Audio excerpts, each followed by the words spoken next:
Welcome back, brothers, to Amalur. Tonight's story, we're diving into the Bronze War. As always, before we get to the madness, be sure to like and comment any videos and topics you want to see in the future. Be sure to subscribe for the Emperor. I want to thank you guys for the support. Y'all been killing it. Now, let's get into the madness. Carcery 9 had forgotten the color of an unpoisoned sky. Its continents lay beneath an iron pall of manufactorum smoke, crematoria ash, and chemical vapor. Hive stacks rose through the murk like the broken teeth of some planetary corpse, their upper spires black against the furnace glow of refineries. Between them sprawled prison continents, execution precincts and labor warrens large enough to swallow nations. 17 billion souls endured there. 1,400,000,000 carried weapons in the Emperor's name, though most had inherited their uniforms, their sentences, and their hatred from men dead for centuries. Penal cohorts fought hereditary wardens across trench systems that had become permanent cities. Prison dynasties ruled cell blocks the size of mountain ranges. Rebellion was harvested, processed and redirected into labor quotas, ammunition production, and tithed regiments. Every hour, Carcery 9 fed men into the greater wars of the Imperium. Every hour, it received more. Governor Helican Voss had been watching a prisoner uprising burn beneath Hive Ironside when the stars vanished. The picked wall of his strategium did not fail. The stars were eclipsed.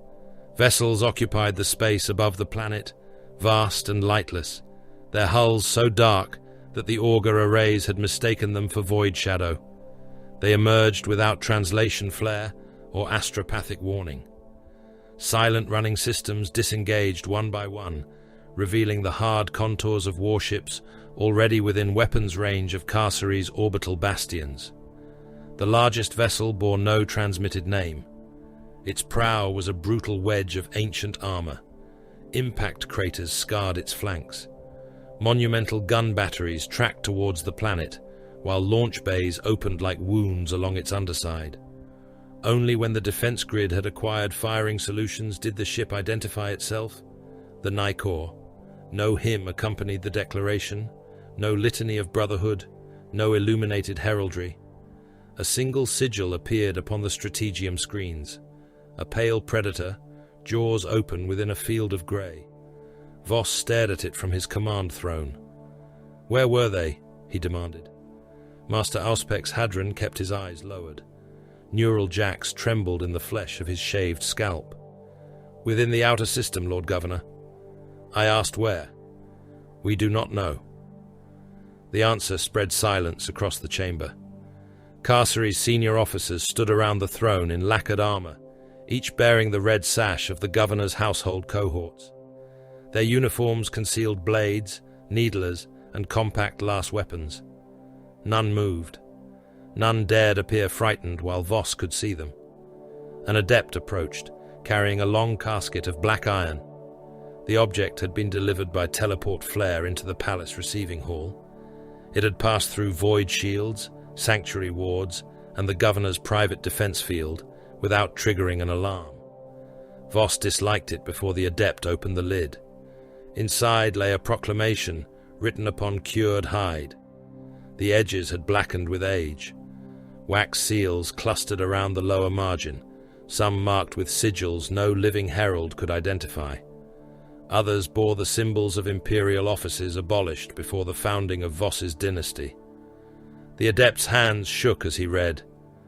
"By right of blood rendered, by covenant of the outer dark, by duty unbroken and exile maintained, the designated sovereign authority shall yield the condemned, the unbound, and the selected issue of the prison stock." "Stop." The adept obeyed. Voss looked again towards the pale sigil upon the picked wall. His grandfather's grandfather had warned him of this. The warning had survived in no official archive. It had been passed between governors in a sealed testament, spoken only after succession and destroyed after memorization. The Grey Ones would return. When they did, the world was to open its prisons. Voss had considered the warning a superstition, an old governor's excuse for vanished populations and ruined census records. He had sold hereditary exemptions to the wealthiest prison clans, accepting gold, weapons, and gene-crafted servants in return. Men recorded as dead had been transferred into his private manufactoria.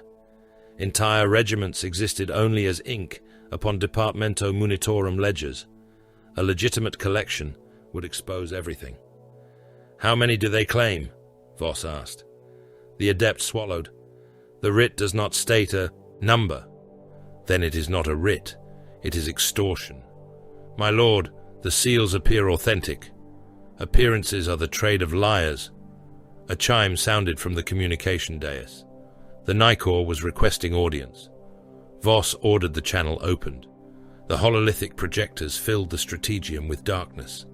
At first, the governor believed the transmission had failed. Then something moved within the black. A giant stood before him. The figure wore tactical dreadnought armor so ancient and heavily rebuilt that its pattern was impossible to determine beneath the additional plating. The pauldrons rose like slabs from either side of a helmet, formed in the likeness of a predatory skull. Chains hung from the armor. Talismans fashioned from bone and dark metal shifted with each measured breath. The warrior was enormous, even by the standards of the Adeptus Astartes. The transmission rendered him larger than life, yet Voss suspected the projection diminished rather than exaggerated him. 2 weapons enclosed his hands. They resembled massive lightning claws until Voss saw the chain teeth sleeping within the powered blades. "Identify yourself," Voss said. The giant answered in a whisper. "Tyberos." The name meant nothing to several officers around the throne.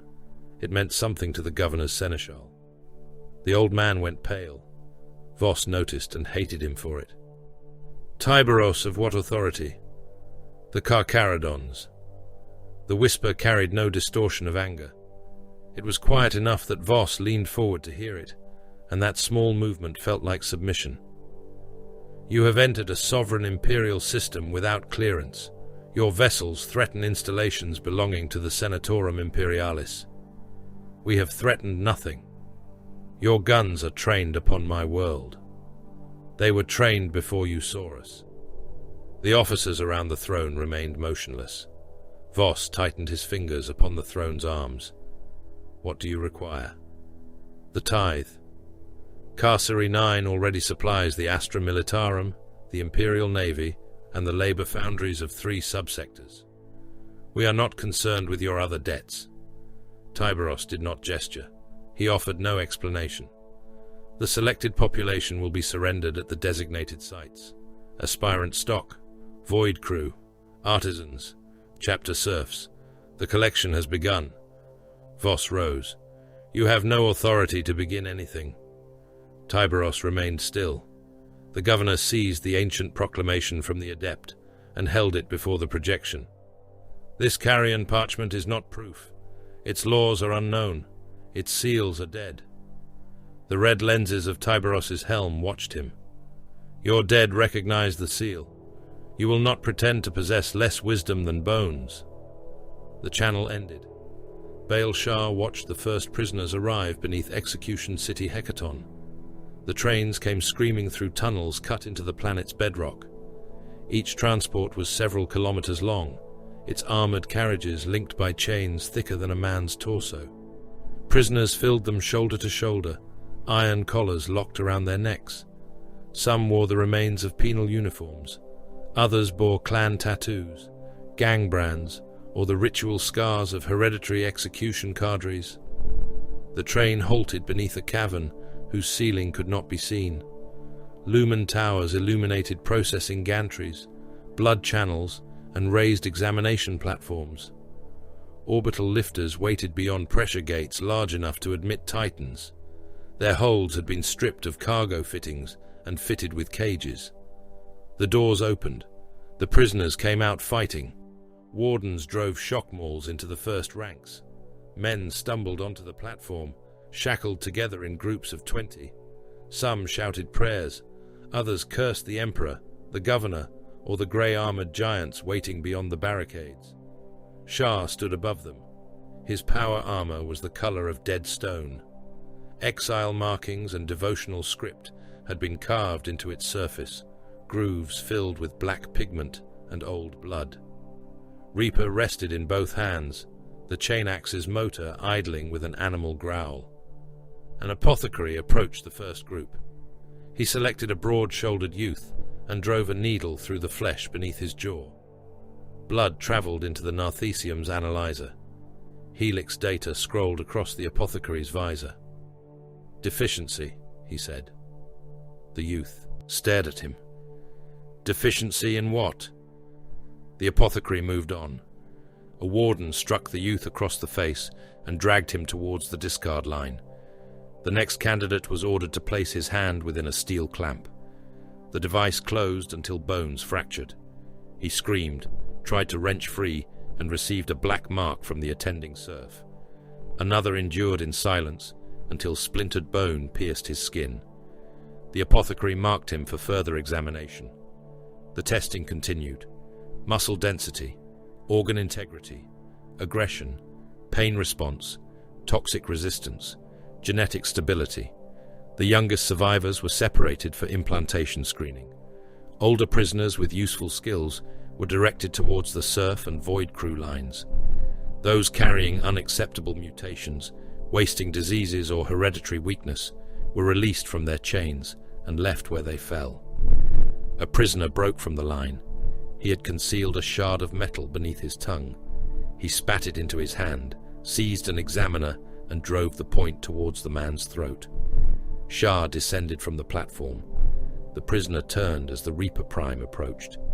Defiance remained on his face until he understood the scale of the warrior before him. "You take our sons," the man said. His voice shook, but he did not lower the blade. Shah looked at the examiner trapped against him. "Release him." The prisoner tightened his grip. "He belongs to the governor." "No," Shah said. "He belongs to the tithe." The prisoner lunged. Shah caught his wrist. He applied pressure until the bones split and emerged through the skin. The improvised blade fell. Shah took the man by the throat and lifted him clear of the floor. The prisoner kicked once. Shah broke his neck and dropped him into the blood channel. He did not kill the men who recoiled. He did not fire into the crowd. "Continue," he ordered. The industrial harvest resumed. Across Carcery 9, prison trains emerged from execution precincts, trench colonies, and subterranean labor camps. The selected populations were chained, marked, and divided.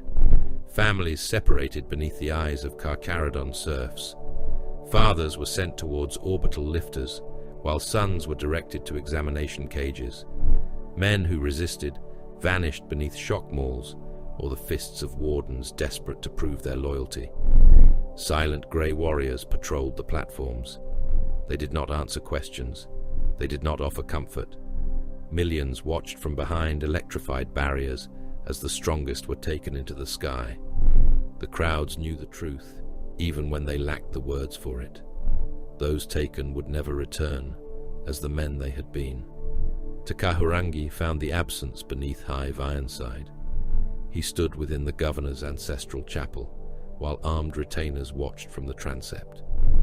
The chief librarian leaned upon his staff, his ancient face half hidden within the hood of a robe worn over blue-grey armor. The chapel was loud with psychic filth, fear, greed, old murder. Generations of governors had ordered executions from the altar, and the stone remembered every condemned soul.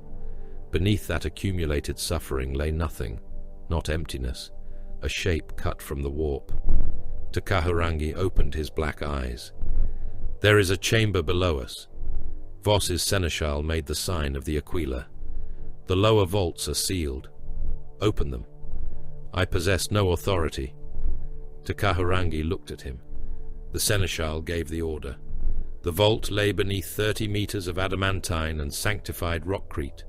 Its locks required the blood of the governor's line, 3 mechanical cipher keys, and a spoken catechism whose final verse had been removed from the official record. Carcharodon Tech Marines opened it in less than an hour. The relic rested within a spherical containment cradle. It was neither beautiful nor recognizably human. Black rings rotated around a core of dull crystal, moving without visible motive force. Symbols appeared beneath its surface and died before the eye could interpret them. Every servitor brought near it began reciting navigational coordinates in languages erased before the age of Imperium. Magos Acastian Rowe examined the machine through a tethered, his mechadendrites trembled. Pre-imperial provenance is probable. Empiric predictive capability confirmed. It does not generate a stable passage. It anticipates momentary reductions in immaterial. Turbulence. Takahurangi listened to the silence around it. A path through storms. A prediction of a path, the Magos corrected. Distinction is doctrinally significant. Tyberos ordered the relic claimed under the Grey Tithe. Voss arrived before it could be moved. He came with his household cohorts, shield-bearing ogrins and gene-bulked executioners, whose muscles had been swollen through forbidden alchemy. Carapace-armored wardens filled the chapel approaches. Their weapons remained lowered, though every safety catch had been disengaged. "The device belongs to Terra," Voss said. Tyberos stood between him and the open vault. The device was hidden from Terra. It was held in trust.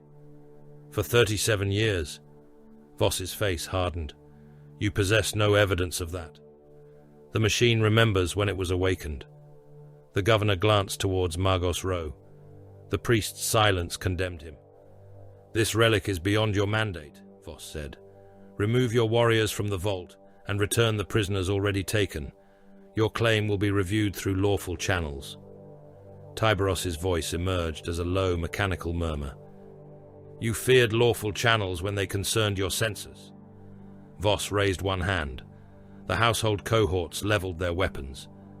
"Tyberos of the Carcharodons, by the authority invested in me as governor of Carcery 9, I order you and your delegation to submit to arrest."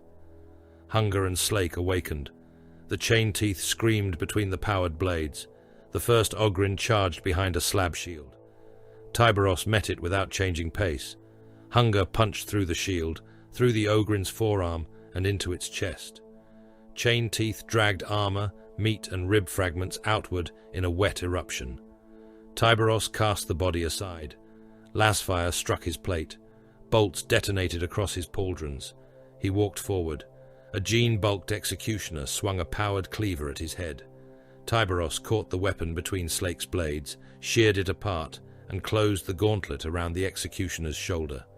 The man came open from collarbone to groin.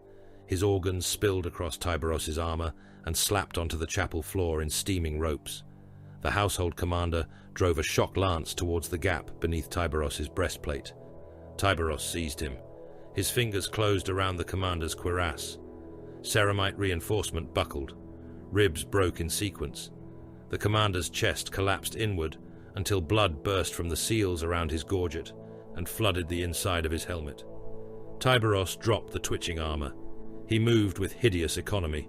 No roar, no wasted blow. Hunger split one warden from shoulder to pelvis, powered edges opening armor, while chain teeth hurled minced flesh across the altar. Slake removed another man's head, and the upper half of the warrior behind him. The surviving cohorts broke. Tyberos did not pursue them. "Secure the relic," he said. Governor Voss fled into the astropathic sanctum. The doors sealed behind him, while palace corridors echoed with gunfire.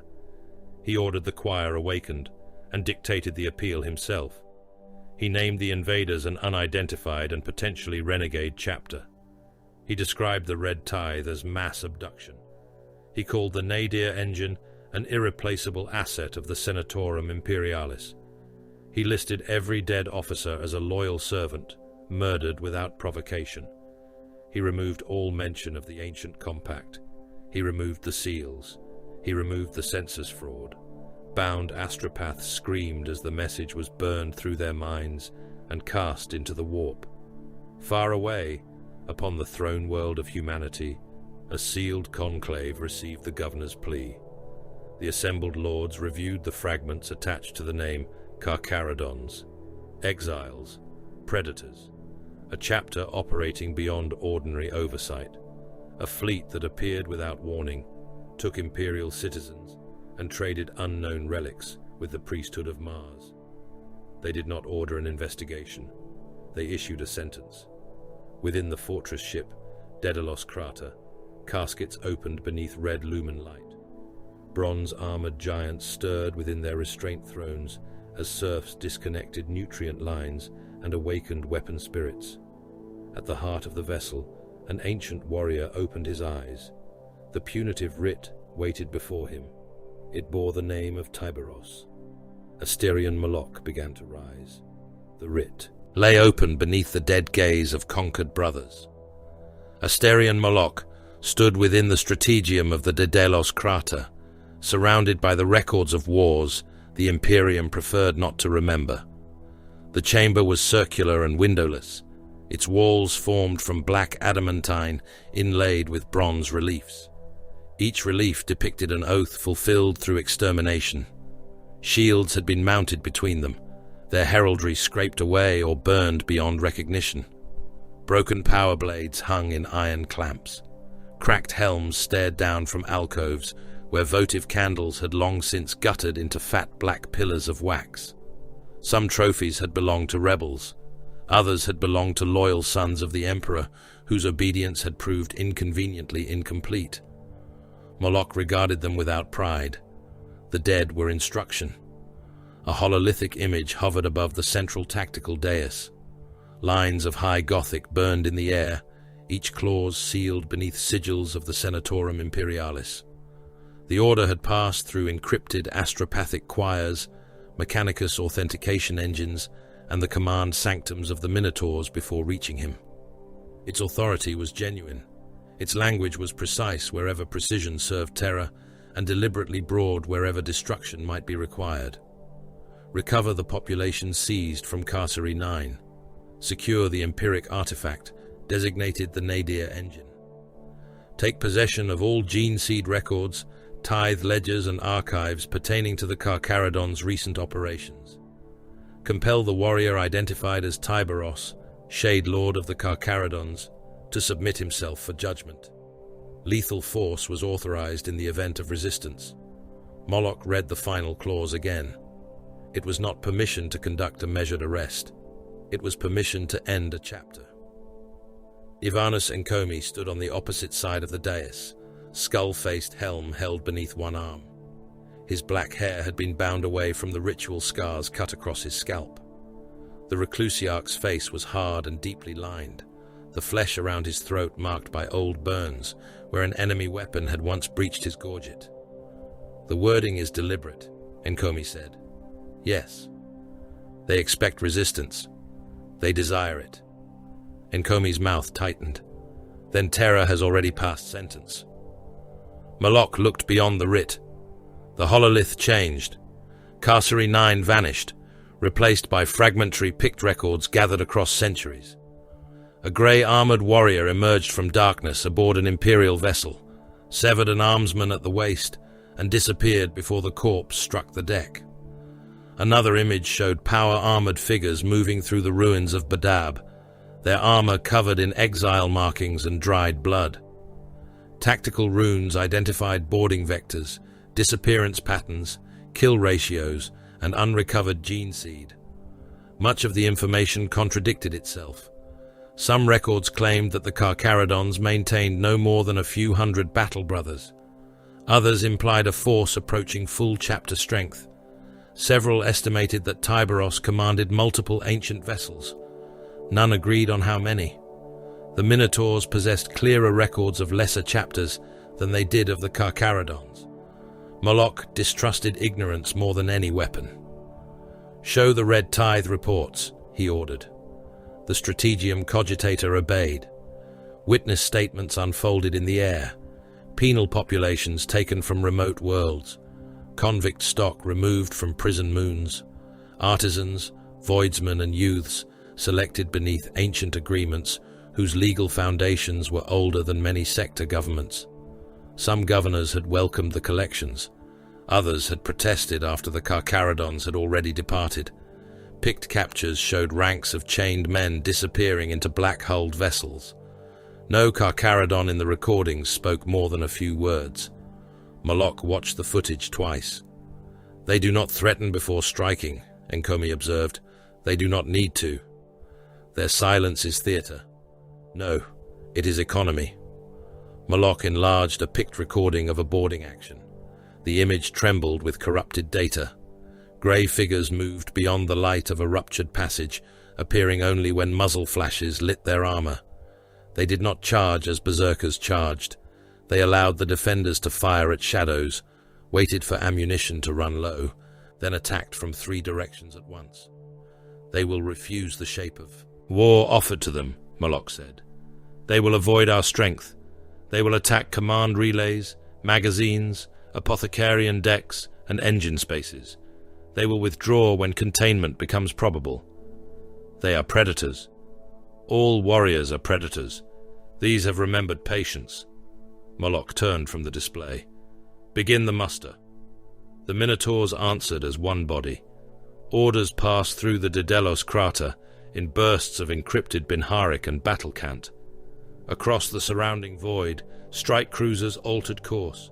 Rapid attack vessels abandoned patrol lines and burned towards the fortress ship. Armor transports emerged from Mechanicus docks, with their holds locked and their reactor hearts burning hot. Tenders bearing the cog of Mars moved among them, transferring ammunition, replacement plating, and sanctified fuel. Other chapters scattered their companies across war zones, measured in light years. The Minotaurs gathered. They came in bronze. Thunderhawks crossed between vessels in disciplined streams.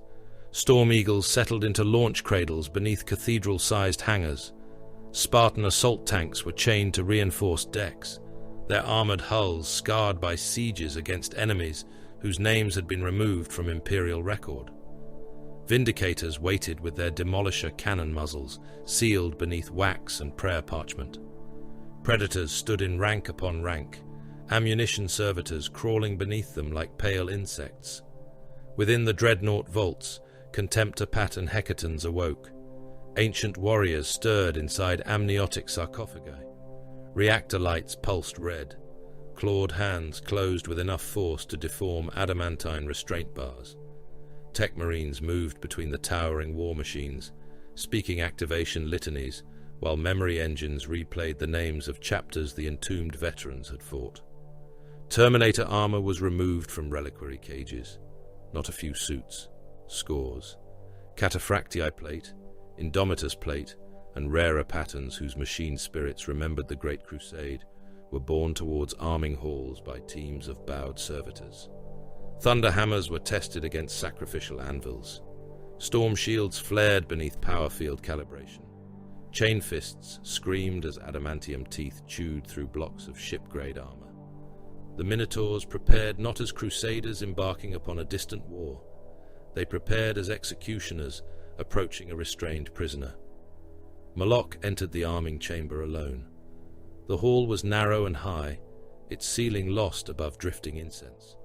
Servo arms descended from the darkness. Male armor serfs waited beside the raised plinth, their eyes removed and replaced with brass optical clusters. None spoke. Moloch stepped onto the plinth. Servitors stripped the command robe from his shoulders. Tartaros pattern plates hung around him in suspension fields, ancient bronze surfaces darkened by old impacts. Each component bore scars left by weapons that had killed other warriors outright. A plasma strike had melted one edge of the breastplate into a glassy ridge. The left pauldron carried the crater of a mass-reactive shell. The gorget had been cut and reforged so many times that its original maker's marks were gone. The armor closed around him piece by piece. Greaves locked over his legs. Fiber bundles tightened against muscle. The breastplate settled into place with the weight of a bunker wall. Neural spines entered the sockets along his back. Data flooded his vision. Primary reactor stable. Secondary life support ready. Blood oxygenation nominal. Armor seal integrity within tolerance. The black spear waited in a suspension rack. A serf lifted the weapon with both hands, though a servo arm bore most of its mass. The spear's long haft was black and without ornament. The blade held its own cold radiance. Beneath the primary killing edge rested the focusing mechanisms of the weapon's integrated energy discharge. Moloch extended one gauntlet. The spear locked into his grip. His storm shield came last. Its face bore the battered heraldry of the Minotaurs, scored by chain weapons, melter bursts and power blades. Sections had been replaced with darker alloys where earlier plates had failed. The field generator hummed as the shield was attached to his forearm. A red-robed priest approached with an aspergillum. Moloch raised one hand. The priest stopped. "Ammunition state," Moloch said. A magos standing beyond the incense answered, through a brass vox grill. "Fleet magazines are at 87% of prescribed full warload. Bolt munitions exceed projected requirements. Plasma containment reserves are within accepted margins. Demolisher shells remain below preferred siege allocation by 11%. Reactor tolerances. Capital vessel plasma cores report variance below 0.04%. 3 rapid attack vessels require secondary coolant purification during transit. Replacement capacity. Armor losses may be restored at an estimated rate of 12 battle suits per standard week, dependent upon pattern. Gene seed recovery projections remain uncertain. Apothecarian reserves can sustain losses of approximately 160 initiated battle brothers before long-term degradation becomes probable. Moloch stepped down from the plinth. "Then we will lose fewer." The priest lowered his aspergillum. No blessing was given. The chapter assembled within the Basilica of Chains. More than 800 armored warriors stood beneath the vaulted roof. The remainder served aboard outer pickets, Mechanicus stations or distant holdings, too strategically vital to abandon. Companies formed in disciplined blocks around their standards. Veterans occupied the forward tiers. Terminators stood among them like bronze statues, fashioned for the worship of violence.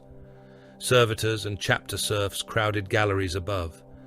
Ivanus Encomi ascended the iron pulpit. He wore his battle plate now. A black tabard hung from his waist. The head of his Crozius rested against one shoulder, its power field dormant. His voice carried through the basilica without amplification. "Brothers." The single word silenced the machinery beneath the deck. Encomi looked across the assembled chapter. "The writ of terror names our enemy." The warriors remained motionless.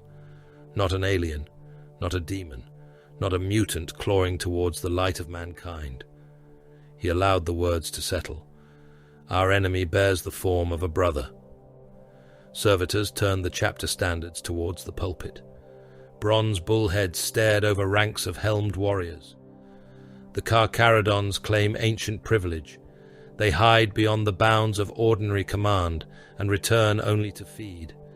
They take the Emperor's subjects beneath covenants no living ruler remembers granting. They trade in relics recovered from darkness. They answer questions with silence and lawful resistance with blood. The Reclusiarch's voice hardened. They have placed custom above law, secrecy above obedience, predation above service. A murmur moved through the basilica, not of doubt, but of restrained aggression. "They call themselves exiles," Encomi said. "We shall teach them that exile can be made permanent." Power fists closed. Chain weapons growled into life. The sound rolled through the basilica like distant thunder. Encomi raised his Crozius. "We do not go to rescue the weak. We do not go to debate forgotten charters with carrion scribes. We go because the Senatorum Imperialis has spoken, and the will of terror must possess weight in the material realm." He struck the base of the pulpit with his Crozius. "We are that weight." The Minotaurs answered with one blow of gauntlets against breastplates. The impact shook dust from the vaulted roof. Moloch waited until the sound died. Then he transmitted the operational directives. The prisoners were to be recovered intact where practicable. Those already altered, indoctrinated, or placed within Carcharodon combat formations were to be treated as hostile assets. The nadir engine was to be secured without damage. Gene seed stores, apothecarian inventories, and chapter archives were strategic prizes. Carcharodon vessels were to be disabled, rather than destroyed, only where capture remained tactically sound. Tyberos was to be taken alive, if doing so did not endanger the campaign. Every other Carcharodon was expendable. No warrior questioned the distinction between brother and target. Moloch dismissed the assembly and returned to the strategium. The campaign formed around Carcery 9 in layers. The Carcharodons possessed the advantage of concealment, so that advantage would be denied. Mandeville routes were identified and assigned to interception groups. Astropathic stations along the system's edge were marked for immediate seizure. Auspex buoys would be deployed in overlapping constellations, their data fused through Mechanicus logic engines. Merchant traffic would be turned back or detained. No vessel would leave without Minotaur inspection. Moloch would not chase the Carcharodons into darkness. He would shrink the darkness around them. Strike cruisers would take the outer system. Rapid attack vessels would kill reconnaissance ships and couriers. The Dedelos crater would remain mobile, serving as command fortress and strategic reserve. Once the Carcharodon fleet had been denied escape, Carcery 9 itself would become the center of the noose. Their enemy depended upon choosing the moment of attack. Moloch intended to remove choice. "They will seek to break one of the outer groups," Enkomi said. "Yes." "They may sacrifice a vessel to create an opening." "Yes." "Will you reinforce the threatened route?" "No." Enkomi looked towards the rotating system map. "You would allow them to believe they had escaped." "I would allow them to enter a second cordon they had not detected." Moloch indicated the dead regions beyond the primary Mandeville points. Mechanicus tenders would carry dormant attack craft into those regions under null emission protocols. Any Carcharodon vessel attempting to run the outer blockade would find itself bracketed by torpedoes and lance fire from supposedly empty void. Enkomi studied the geometry. "They will expect confinement. They will not expect patience from us." The rehearsals began before the fleet entered the warp. Mock voidship compartments had been constructed within the lower decks of the fortress ship. Corridors shifted under hydraulic pistons. Bulkheads opened without warning. Gravity failed, reversed, or increased until armored warriors moved as though beneath an ocean. Combat servitors wore grey plate over reinforced frames. They attacked from ventilation shafts, maintenance ducts, and false floor panels.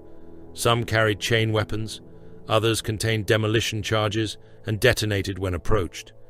Minotaur squads advanced beneath Auspex saturation. Shields covered firing lanes. Bolters fired in disciplined sequence, each warrior reloading while another maintained suppression. Flamers scoured blind angles. Tech Marines seeded corridors with motion detectors and chemical readers. Moloch watched from an observation chamber. The first squad completed the course in 9 minutes. He changed it. The second formation entered expecting attacks from above.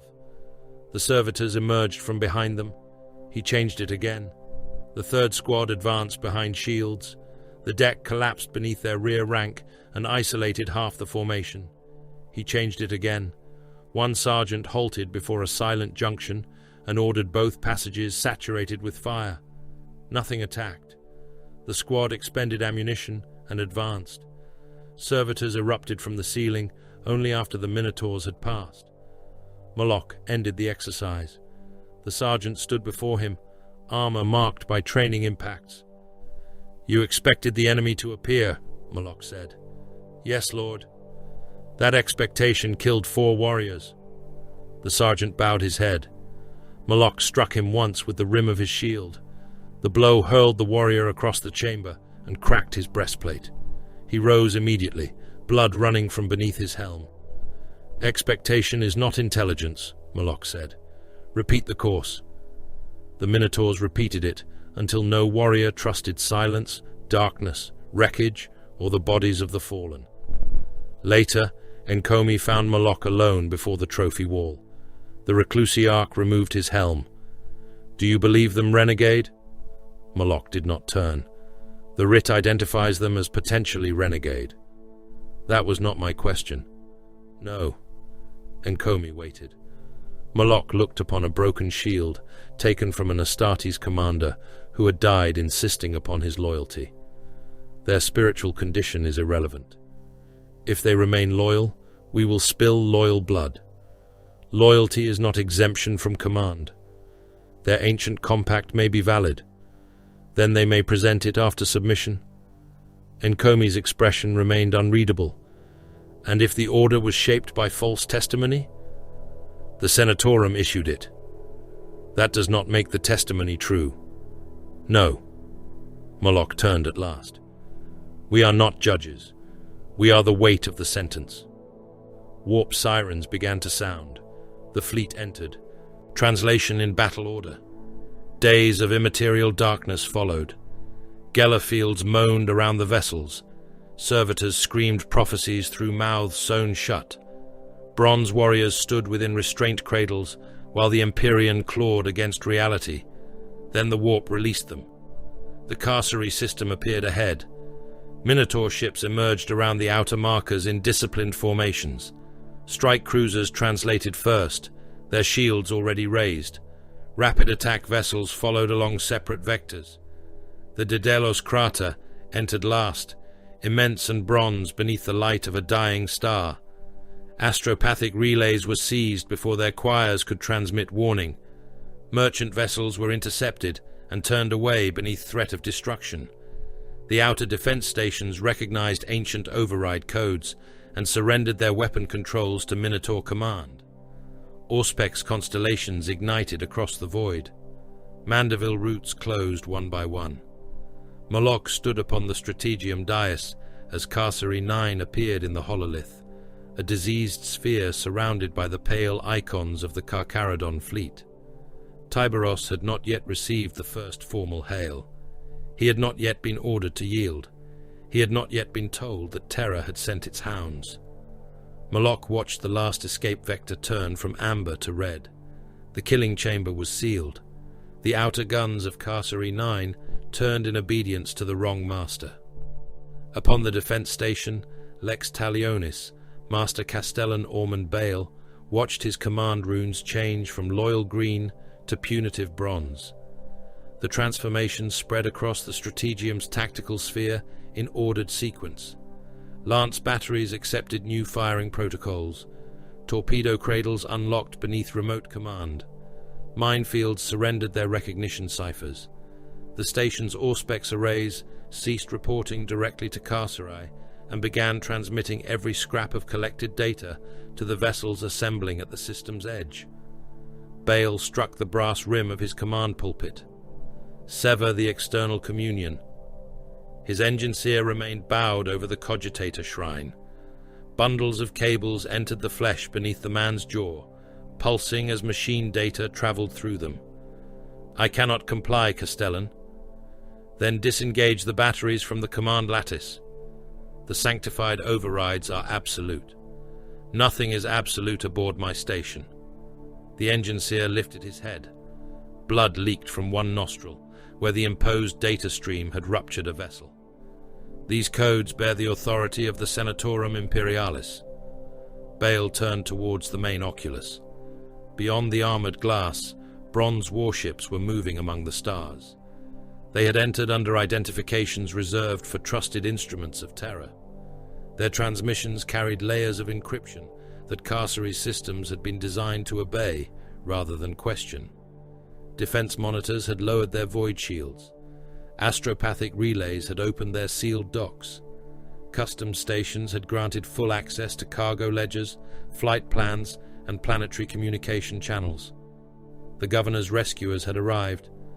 They had also conquered the outer system without firing a shot.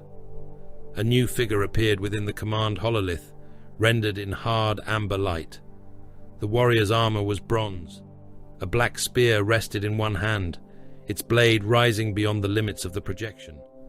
A storm shield covered much of the other side of his body. A bull's head marked his shoulder. Master Castellan Bale, the warrior said.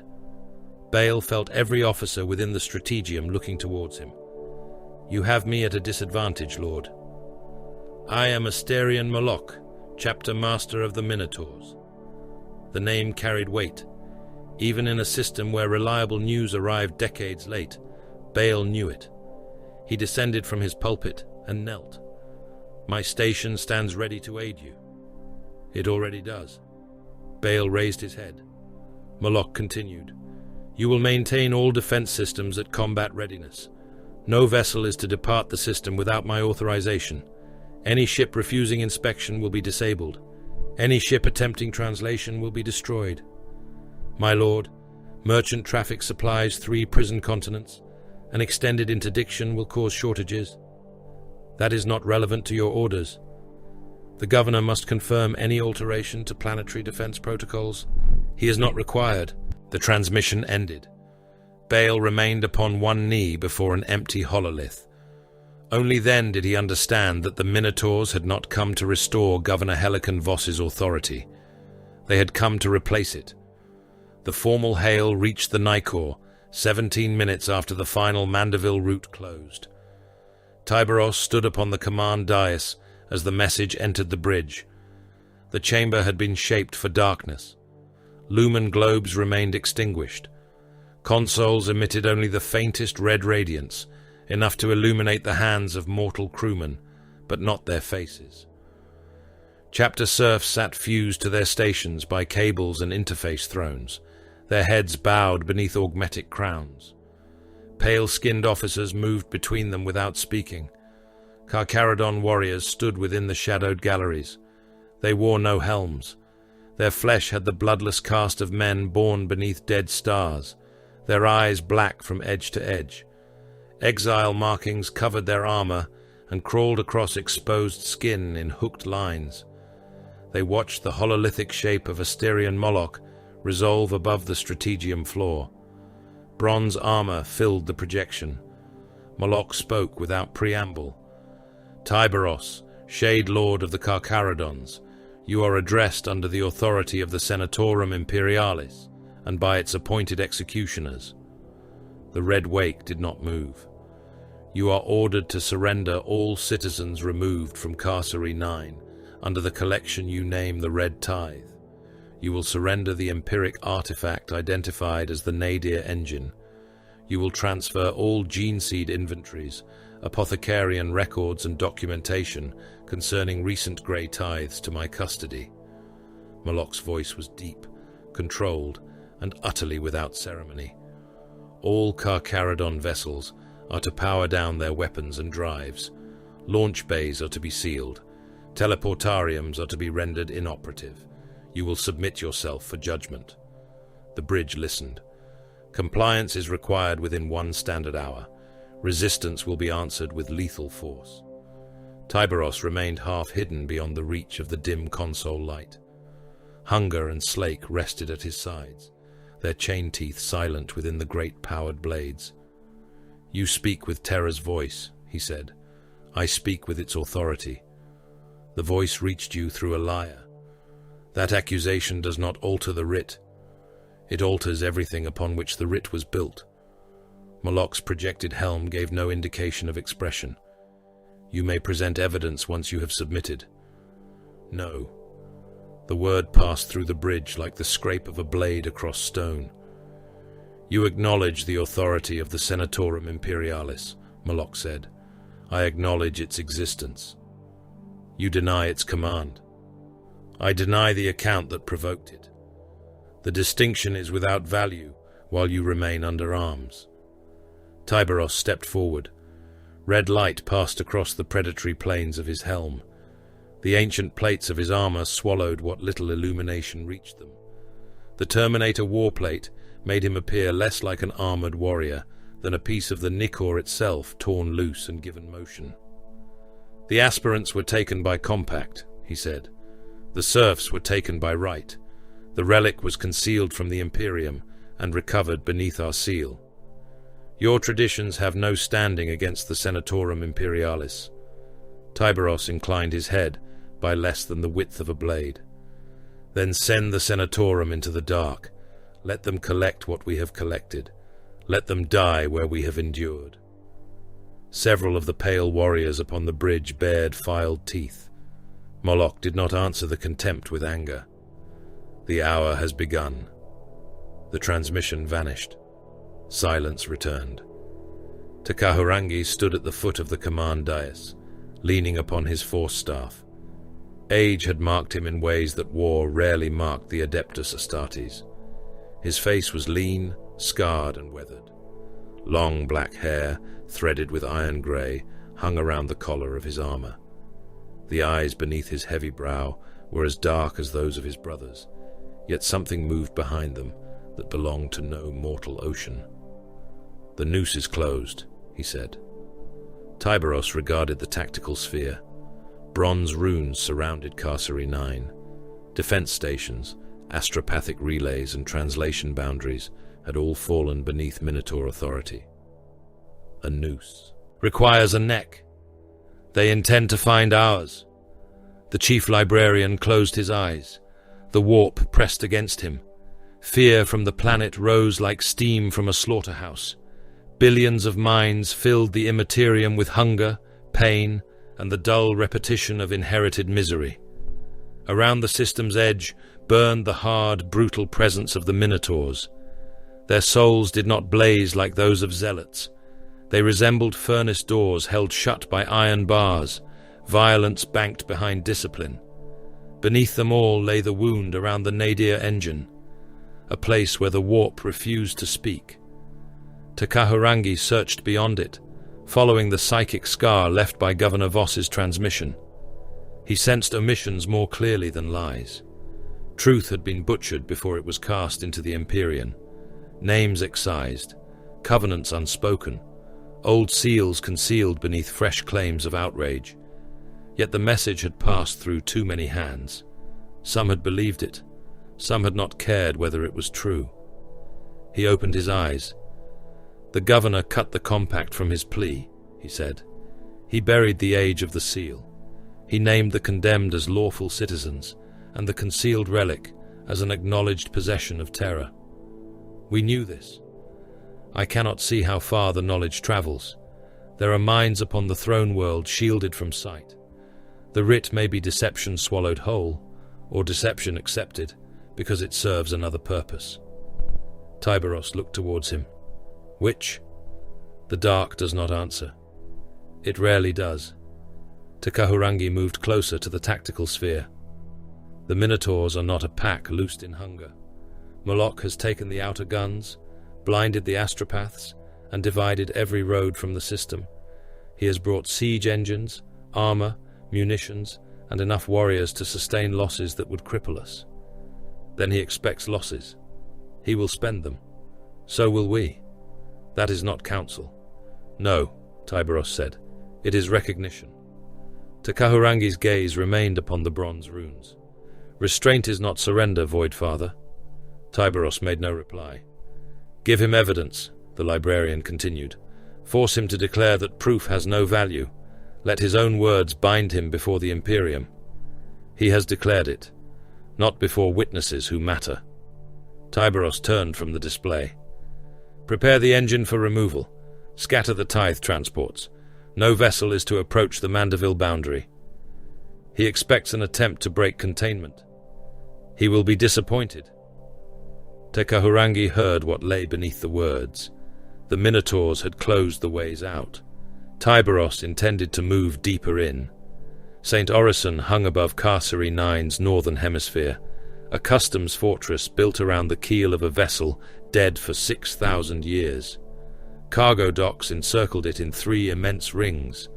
Pilgrim ships, prison transports, and munition haulers waited within its inspection cordons, held motionless by Minotaur interdiction. Long-range augers projected from the fortress like the spines of a metal beast. Through them, St. Orison could track drive signatures across half the system. That made it valuable. Its commander understood this too late. Moloch's demand reached Commandant Reth Argo, while Minotaur assault craft were already crossing the final distance. "You will transfer all manifests pertaining to Carcharodon vessels," Moloch said. "You will surrender control of the Augur Sanctum and open every secure dock." Argo stood within St. Orison's command nave, surrounded by armed customs enforcers. "My lord, The Carcharodon's manifests were sealed under governor's privilege. That privilege is suspended. I require written confirmation. You have received it. The governor has not authenticated the order. Moloch looked at him through the hololith. Open the station. Argo's mouth tightened. I am a sworn servant of Carcery 9. I cannot surrender an imperial fortress to an armed fleet without... The transmission ended. Warning runes ignited across the command nave. Melter cutters burned through the outer blast doors. Argo drew his pistol. The doors glowed white, sagged inward, and exploded from their frame. Minotaur breaches advanced through the molten opening behind interlocked boarding shields. Bolter muzzles protruded between them. Their bronze armor reflected. The red emergency lumens. They did not issue a second demand. The first volley killed the commandant. Mass reactive rounds struck Argo's chest and detonated inside his ribcage. His torso burst open, fragments of spine and wet organs striking the officers behind him. The next salvo tore the Strategium's senior adepts apart before they could reach the alarm shrine. Customs enforcers fired into the shield wall. Lass bolts scorched bronze plate. Shotgun rounds flattened against ceramite. The Minotaurs advanced without breaking formation. Each step brought another measured volley. Men came apart beneath the gunfire. One enforcer lost both legs and continued shooting from the floor until a bolt entered his mouth and burst his skull across a cogitator bank. Another tried to surrender. A Minotaur crushed his head beneath one armored boot without looking down. Breaching squads took the command nave in less than 4 minutes. The Augur Sanctum fell 3 minutes later. Resistance ended throughout St. Orison before the 11th minute elapsed. Moloch entered only after the station was secure. Bodies filled the nave. Blood ran beneath the command pulpit and gathered in cable trenches. Minotaur serfs dragged the dead aside, while tech marines forced data spikes into the fortress cogitators. A bronze-armored sergeant approached. Augur integration proceeding, Lord. Cargo records are incomplete. Why? The Carcharodons submitted false mass declarations. Several transports carry greater life signs than their manifests record. Moloch studied the tactical display. One vessel stood apart from the others, a prison transport named Repentance of Men. Its engines were cold. Its hull showed battle damage consistent with age rather than recent conflict. 3,000 tithe captives were recorded aboard, guarded by fewer than 200 Carcharodon serfs and an uncertain number of space marines. The imbalance was conspicuous. Moloch marked it for boarding. The prison conscript's name was Jalen Orr. He had spent 12 years breaking stone beneath Execution City Hecaton and expected to spend the rest of his life doing the same. He had survived gang wars, warden purges, chemical leaks, and 3 separate declarations that his labor block had been condemned for incineration. None had frightened him like the bronze giants. He watched them enter the Repentance of Men through a narrow gap between the bodies packed around him. The prisoners had been chained along both walls of the cargo deck. Iron collars connected them to rails running the length of the compartment. Some prayed when the inner airlock opened. Others screamed abuse at the boarding party, believing the bronze warriors had come to return them to carcery. The Minotaurs advanced behind shields. Their footfalls shook the deck. "Remain against the bulkheads," one commanded. "Movement will be answered with death." Jalen pressed himself against the wall. The gravity failed. Thousands of chained men lurched upward. Bodies struck pipes and loading gantries. Screams filled the compartment as the prisoners swung from their collars, choking. The lumen strips died. Absolute blackness swallowed the hold.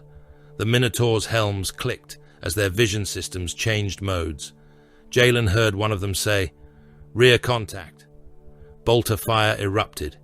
Each muzzle flash burned a frozen image into Jalen's sight. A grey armoured shape clung to the ceiling above the Minotaurs.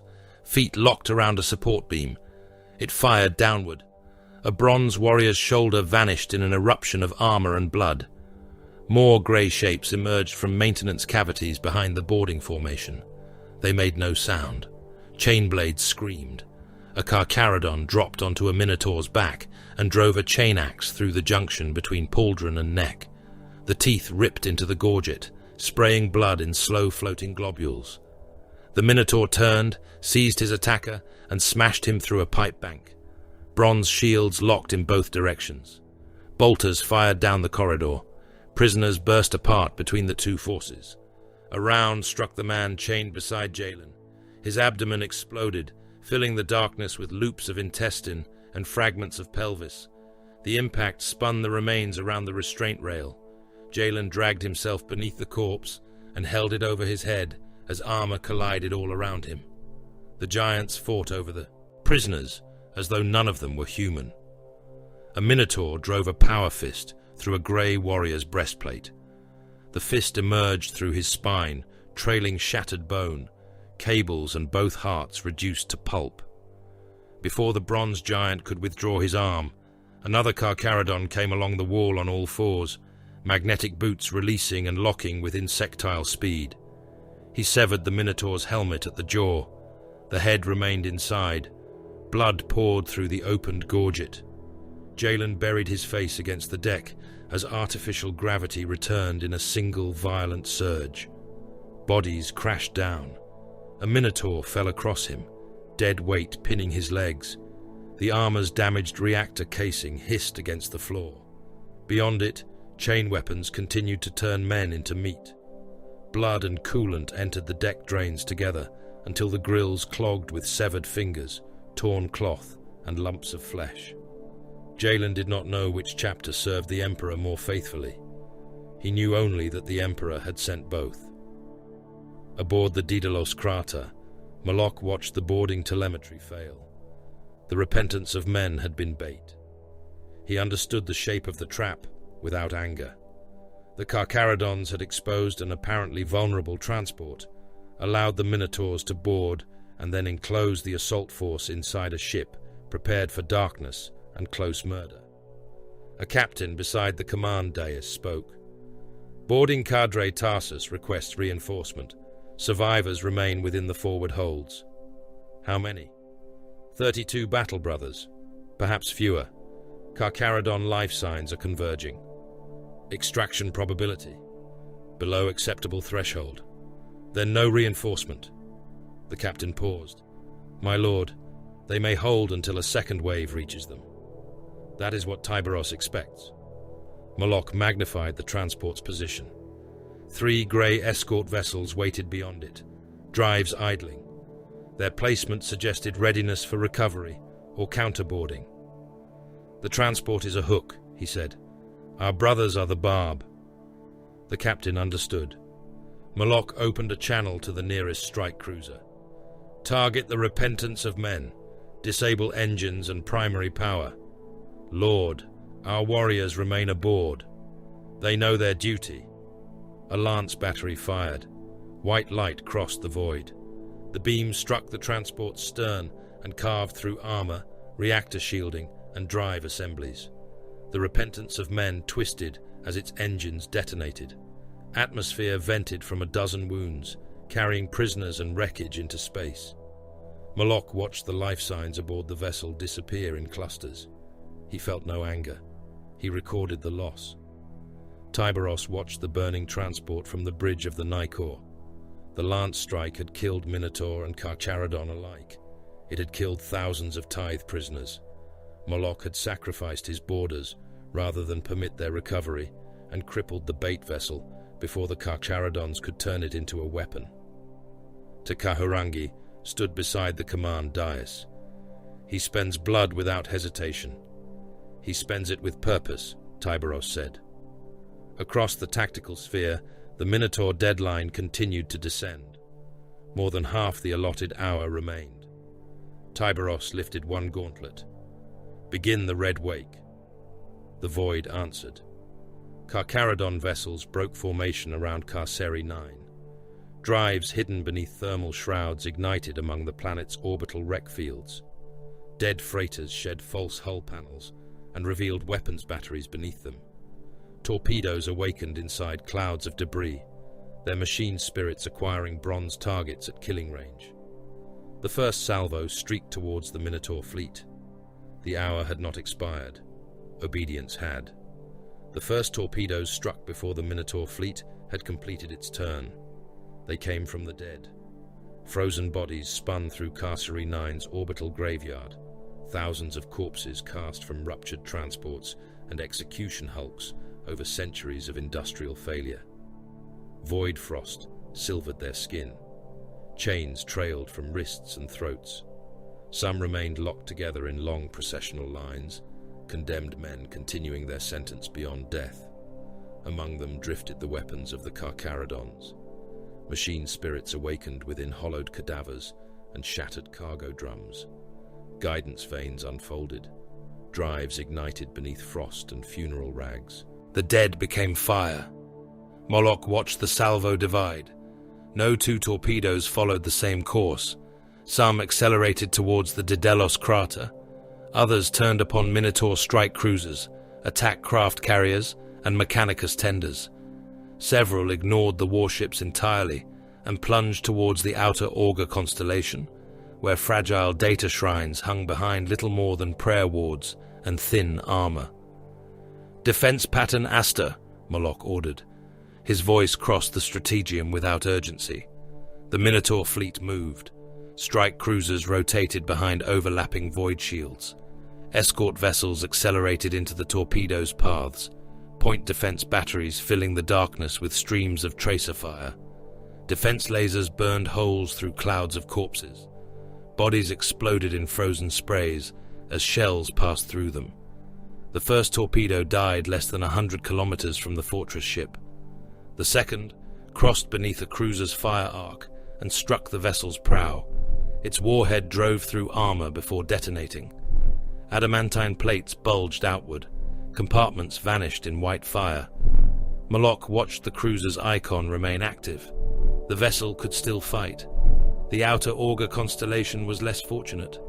3 torpedoes detonated among the shrines. Brass towers, sensor vanes, and tethered servitor banks became a cloud of burning debris.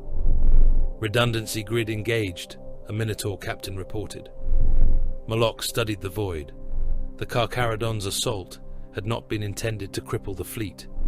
It had been intended to test reaction times, fire discipline, and the location of defensive reserves. Tyberos was measuring him. Moloch enlarged the orbital map. The crown of chains encircled Carcery 9's equator. It was not a single station. It was a civilization of iron bound into a ring around the planet. Grain vaults large enough to feed continents hung beside prison processing cathedrals. Ammunition foundries rotated beneath armored shells. Habitation districts clung to the superstructure in rusted tiers, housing generations of dock workers, scribes, servitors, and hereditary customs troops. Thousands of defense platforms surrounded it. Cargo ships moved between the crown and the planet in ceaseless columns. Penal regiments waited inside embarkation holds for transport to wars whose names they had never heard. Orbital elevators descended from the ring into the poisoned atmosphere, their cables thick enough to be visible from the surface. Whoever controlled the crown controlled the movement of Carcery's armies. Whoever controlled the elevators controlled the tithe. Moloch divided the fleet. 3 strike cruisers formed the first attack group and moved upon the Carcharodon escorts, sheltering near the crown's northern arc. Smaller vessels accelerated beyond them, destroying Auspex buoys and laying mine patterns across likely withdrawal routes. The Daedalus crater remained beyond the ring's heaviest guns, directing fire through St. Orison's stolen augurs. A Carcharodon escort broke towards a debris field. Minotaur captains requested pursuit. Moloch denied them. Destroy the infrastructure it has abandoned. Lance fire struck the crown instead. A grain vault ruptured. Millions of tons of processed ration meal poured into the void, forming a pale cloud around the ring. Secondary explosions rippled through loading stations. Workers were flung from broken gantries, spinning among the grain with mouths open and blood streaming from their eyes. The fleeing Carcharodon vessel turned back. Moloch had found the shape of its obligation. The Carcharodons ships did not defend civilians, they defended what they required. The war became a contest of necessities. Grey ships ran cold behind ore carriers and prison hulks, their reactor emissions masked by civilian drives. Void mines drifted among cargo debris. Boarding torpedoes moved beneath torn sheets of metal and clouds of frozen human remains. Their attacks were small, their targets were not. A Carcharodon cutter struck a Minotaur tender and destroyed its coolant processors. Boarding craft entered a strike cruiser near the astropathic choir, killing every sanctioned psyker before withdrawing. A hidden mine crippled an ammunition barge, turning thousands of bolt shells and demolisher rounds into a chain of detonations that burned for nearly an hour. Tyberos was cutting nerves. Moloch answered by breaking bones. Strike cruiser Bronze Verdict advanced upon the Crown's eastern arc, its dorsal batteries firing into defense platforms. Its void shields flickered beneath return fire. The vessel's captain believed the ventral hemisphere secure. Baal Shah showed him otherwise. The Reaper Prime stood inside a boarding casket as it crossed beneath the cruiser. No warning klaxon sounded within the cramped metal shell. No countdown rune burned across his visor. His warriors waited around him in total silence, mag boots locked to the deck, weapons secured against their armor. The casket carried no drive signature. It had been released from an ore hauler hours earlier and allowed to drift. When the Bronze Verdict passed overhead, the casket's magnetic claws fired. The impact rang through the hull. Melter charges ignited. The cruiser's ventral armor became a white circle. Metal ran like wax. The casket's breaching head drove upward, punching through the softened plate and opening the Minotaur vessel from below. Atmosphere screamed into space. Shah entered against the escaping wind. His boots struck the deck as gravity rotated around him. The cruiser's internal generators fought the decompression, creating a corridor where men, blood and wreckage rose sideways towards the breach. A Minotaur armsman flew past him. The man struck the ragged opening and vanished into the void before he could scream. Shah raised Reaper. "Command spine," he said. His brothers moved. The first Minotaur response squad reached the breach within seconds. Bronze-armored warriors advanced behind shields, while shipboard guns unfolded from ceiling recesses. Carcharodon bolters fired. Mass reactive rounds struck the shield wall and burst against bronze plate. The Minotaurs returned fire in controlled volleys. A Carcharodon took 2 shells through the abdomen. His armor burst outward, spraying shredded organs and black blood across the bulkhead. He remained standing long enough to fire once more. Then his legs failed. Shah crossed the corridor before the Minotaurs adjusted their aim. Reaper struck the first shield. The chain axe's teeth screamed across the power field, throwing sparks in wide arcs. Shah twisted, let the shield slide aside, and drove the axe into the warrior's helm. Ceramite split. The Minotaur's face collapsed beneath the grinding teeth. Bone fragments and brain matter blew from the rear of the helmet in a wet fan. Shah tore Reaper free. A power sword struck his shoulder. The blade carved through a layer of armor but failed to reach flesh. Shah caught the swordsman's wrist, broke the forearm backwards, and drove his forehead into the Minotaur's visor. The helmet cracked. The second blow caved it in. Gravity failed again. Both warriors rose from the deck. Shah planted one boot against the wall and pushed. He carried the Minotaur across the corridor and smashed him into a pipe manifold. The warrior's damaged helm folded inward. Blood flooded through the eye lenses. The Carcharodons advanced towards the command spine. They did not seek the bridge. They struck the engine control relays, ammunition lifts, and Vox conduits, leading to the cruiser's internal command lattice. Melter charges opened armored junctions. Chain fists destroyed cable trunks. Tech Marines drove scrap code spikes into machine shrines and left the spirits screaming through every Vox speaker aboard. Minotaur reserves converged. Shah saw their approach through the dying cruiser's systems. Too many. He ordered withdrawal before the enemy reached containment strength. His warriors obeyed without hesitation. They carried their gene seed dead where possible. Those too badly wounded to move remained behind with demolition charges locked to their armor. The last Carcharodon to fall had lost both legs and one arm. He sat against a bulkhead as bronze terminators entered the passage. His remaining hand closed around the detonator. The blast turned the corridor into a furnace. Shah reached the boarding casket as the bronze verdict began to roll. Its command spine was wounded, its engine output collapsing, but it remained alive. That was enough. The Carcharodons vanished beneath the cruiser before Minotaur attack craft could intercept them. Moloch recorded the damage. The bronze verdict had lost 300 voidsmen, 40 serfs, 2 tech marines, and 9 battle brothers. Its engines could sustain only half thrust. Repairs would require days. The Reaper Prime had withdrawn with fewer than 20 warriors. Moloch marked Baal Shah as a priority target. Then he went to war in person. The Minotaur assault descended upon the crown of chains beneath a storm of gunfire. Storm Eagles crossed the void in tight formations. Thunderhawks carried Terminators and Breacher squads towards the ring's docking cathedrals. Heavy landers delivered armored companies directly into cargo districts broad enough to hold cities. Spartan assault tanks emerged first. Their tracks ground across freight concourses, crushing loading servitors, chained prisoners, and fallen defenders beneath their weight. Lascanon batteries fired along the pressurized avenues. Carcharodon positions vanished in bursts of molten armor and vaporized flesh. Vindicators followed. Their demolisher cannons spoke once. An entire barricade disappeared. The shells struck among penal troops and detonated with the force of an industrial collapse. Men became fragments. Legs, arms, and pieces of torsos struck the ceiling.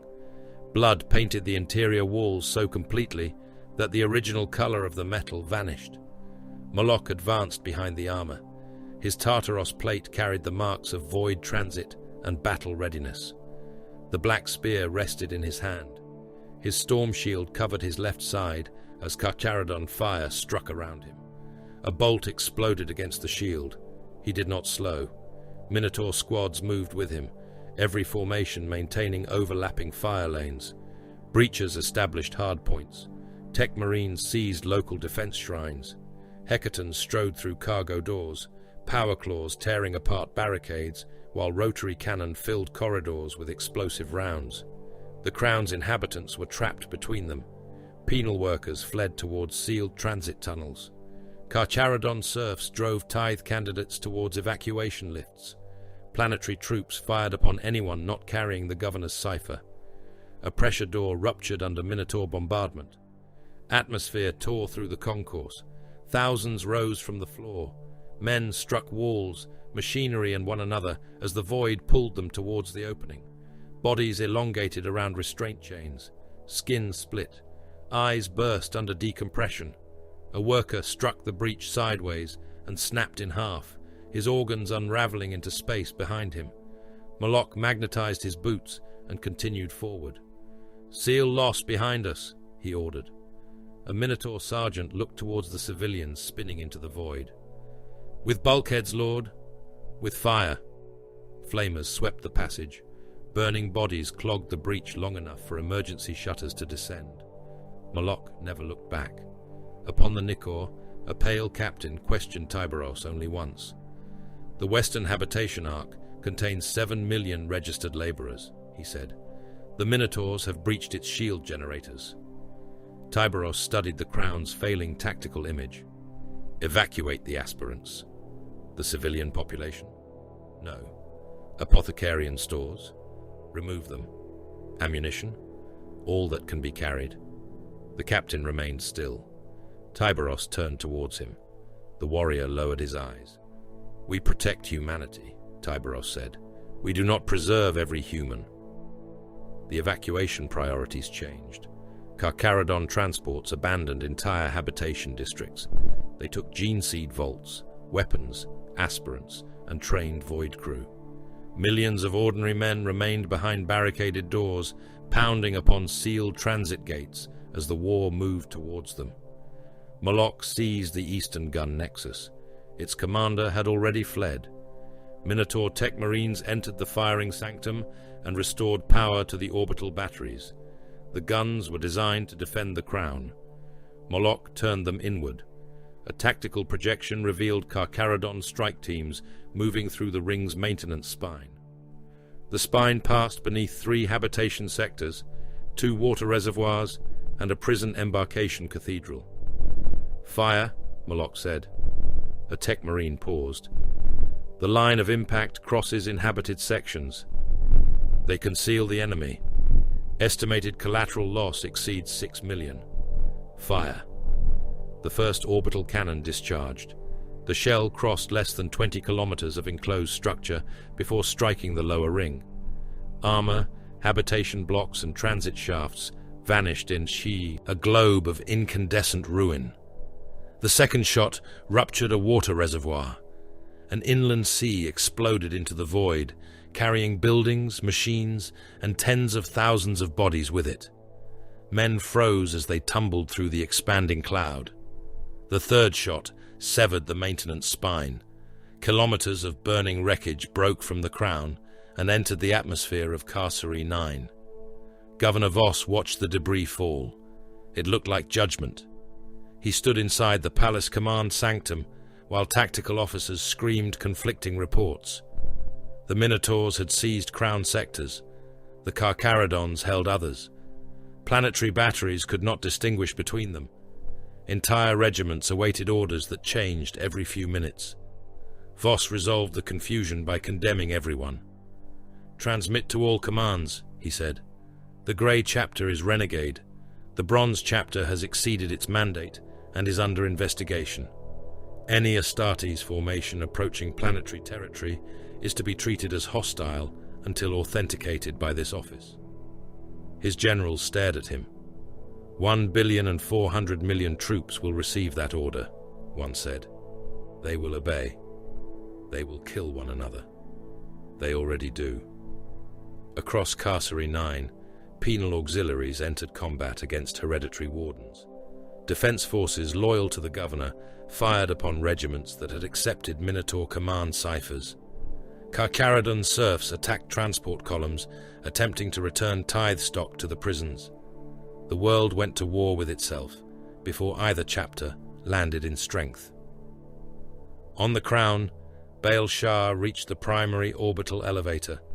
The ascent station had become a slaughterhouse. Tithe candidates filled the loading courts behind barricades. Prison trains continued arriving from the surface, their passengers unaware that the structure above them was breaking apart. Carcharodon serfs drove men towards lift cars, while alarms screamed from every wall. Shah's surviving warriors took positions around the elevator hub. Bronze runes appeared on his visor. Terminators. The Minotaurs advanced through the eastern transit gate. Their storm shields formed a wall across the concourse. Assault cannon rotated. Thunder hammers crackled with contained force. Shah raised Reaper. Hold until the final car descends. The Minotaurs opened fire. The first assault cannon burst, tore through prisoners, barricades, and a Carcharodon serf. Men exploded into red mist. Severed limbs spun across the loading court. A bolt volley struck a lift car and burst among the captives inside, filling it with liquefied flesh and bone splinters. The Carcharodons charged. Terminator armor collided with Terminator armor. A Minotaur power fist struck a Carcharodon in the chest and drove the breastplate through both hearts. The grey warrior folded around the fist, blood pouring from his gorget. Reaper bit into a Minotaur's shoulder. The chain axe tore through pauldron, arm and ribcage. The warrior's upper body opened beneath the blow, organs spilling from the ruined cuirass. Shah turned into a thunderhammer strike. The weapon caught his flank and hurled him through a loading barrier. Armor cracked. Warning runes flooded his sight. He rose. The final lift car began to descend. Moloch saw it. From the captured gun nexus, he watched Shah's warriors hold the elevator hub, while thousands of tithe captives moved down the cable towards Carcery 9. He did not order another assault. He targeted the counterweight. The orbital gun fired. The shell struck the elevator's upper anchor. The counterweight broke free. A city-sized mass of metal plunged towards the planet, dragging the cable after it. The lift car carrying the tithe stock accelerated into darkness. Men inside were crushed against the ceiling before the cable tore apart. The entire elevator began to fall. Shah looked upward as the crown screamed around him. The main cable ripped through habitation blocks, freight decks, and defense platforms. It scythed across the ring, cutting structures apart and dragging burning sections towards the atmosphere. "Withdraw," Shah ordered. The surviving Carcharodons fought their way towards emergency docks as the crown of chains broke open. Millions died in the collapse. Habitats split, grain vaults ignited, ammunition foundries detonated in waves that traveled around the orbital ring. Burning wreckage descended through Carcere's poisoned clouds, vast enough to turn night into a furnace dawn. Moloch watched the crown fracture. The orbital routes belonged to him. The elevators were gone.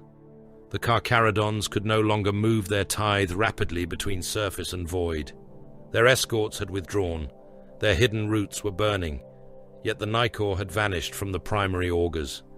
St. Orison found it moments later, its immense hull moving behind Carcere 9, masked by the planet's mass and electromagnetic storms. Moloch studied the shadowed icon. Tyberos had yielded orbit. He had not yielded the war. The Minotaurs held the crown's ruins, while Carcere burned beneath them. In the darkness behind the planet, the Carcharodon fleet gathered its strength.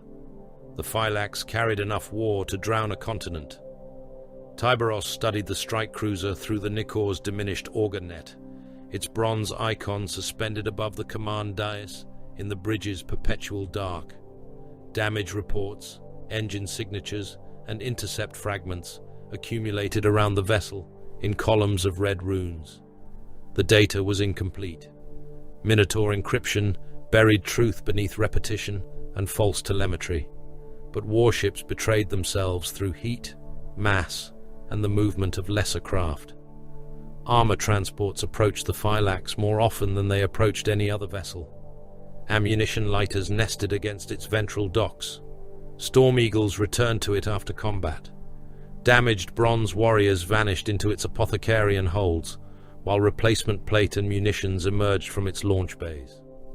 The strike cruiser was not the heart of Moloch's fleet. It was one of its lungs. Destroying it would not end the war. Moloch had built too much redundancy into his order of battle for any single loss to cripple him. The Minotaurs would retain their fortress ship, their captured stations, and their command of Carcere's ruined orbit. But the Phylax carried reserve bolt shells, demolisher rounds, replacement armor, reactor cells, and warriors sufficient to reinforce several assault zones. Its destruction would force the Minotaurs to consume their remaining supplies at a rate Terra could not immediately replace. That was enough. "Strike window?" Tyberos asked. A mortal augur master answered from his interface throne. 13 minutes, Voidfather. The target will pass through the debris shadow of the fallen crown. Defense strength? 6 escort vessels within immediate support range, 2 strike cruisers within reinforcement range. The fortress ship remains beyond the planet's limb.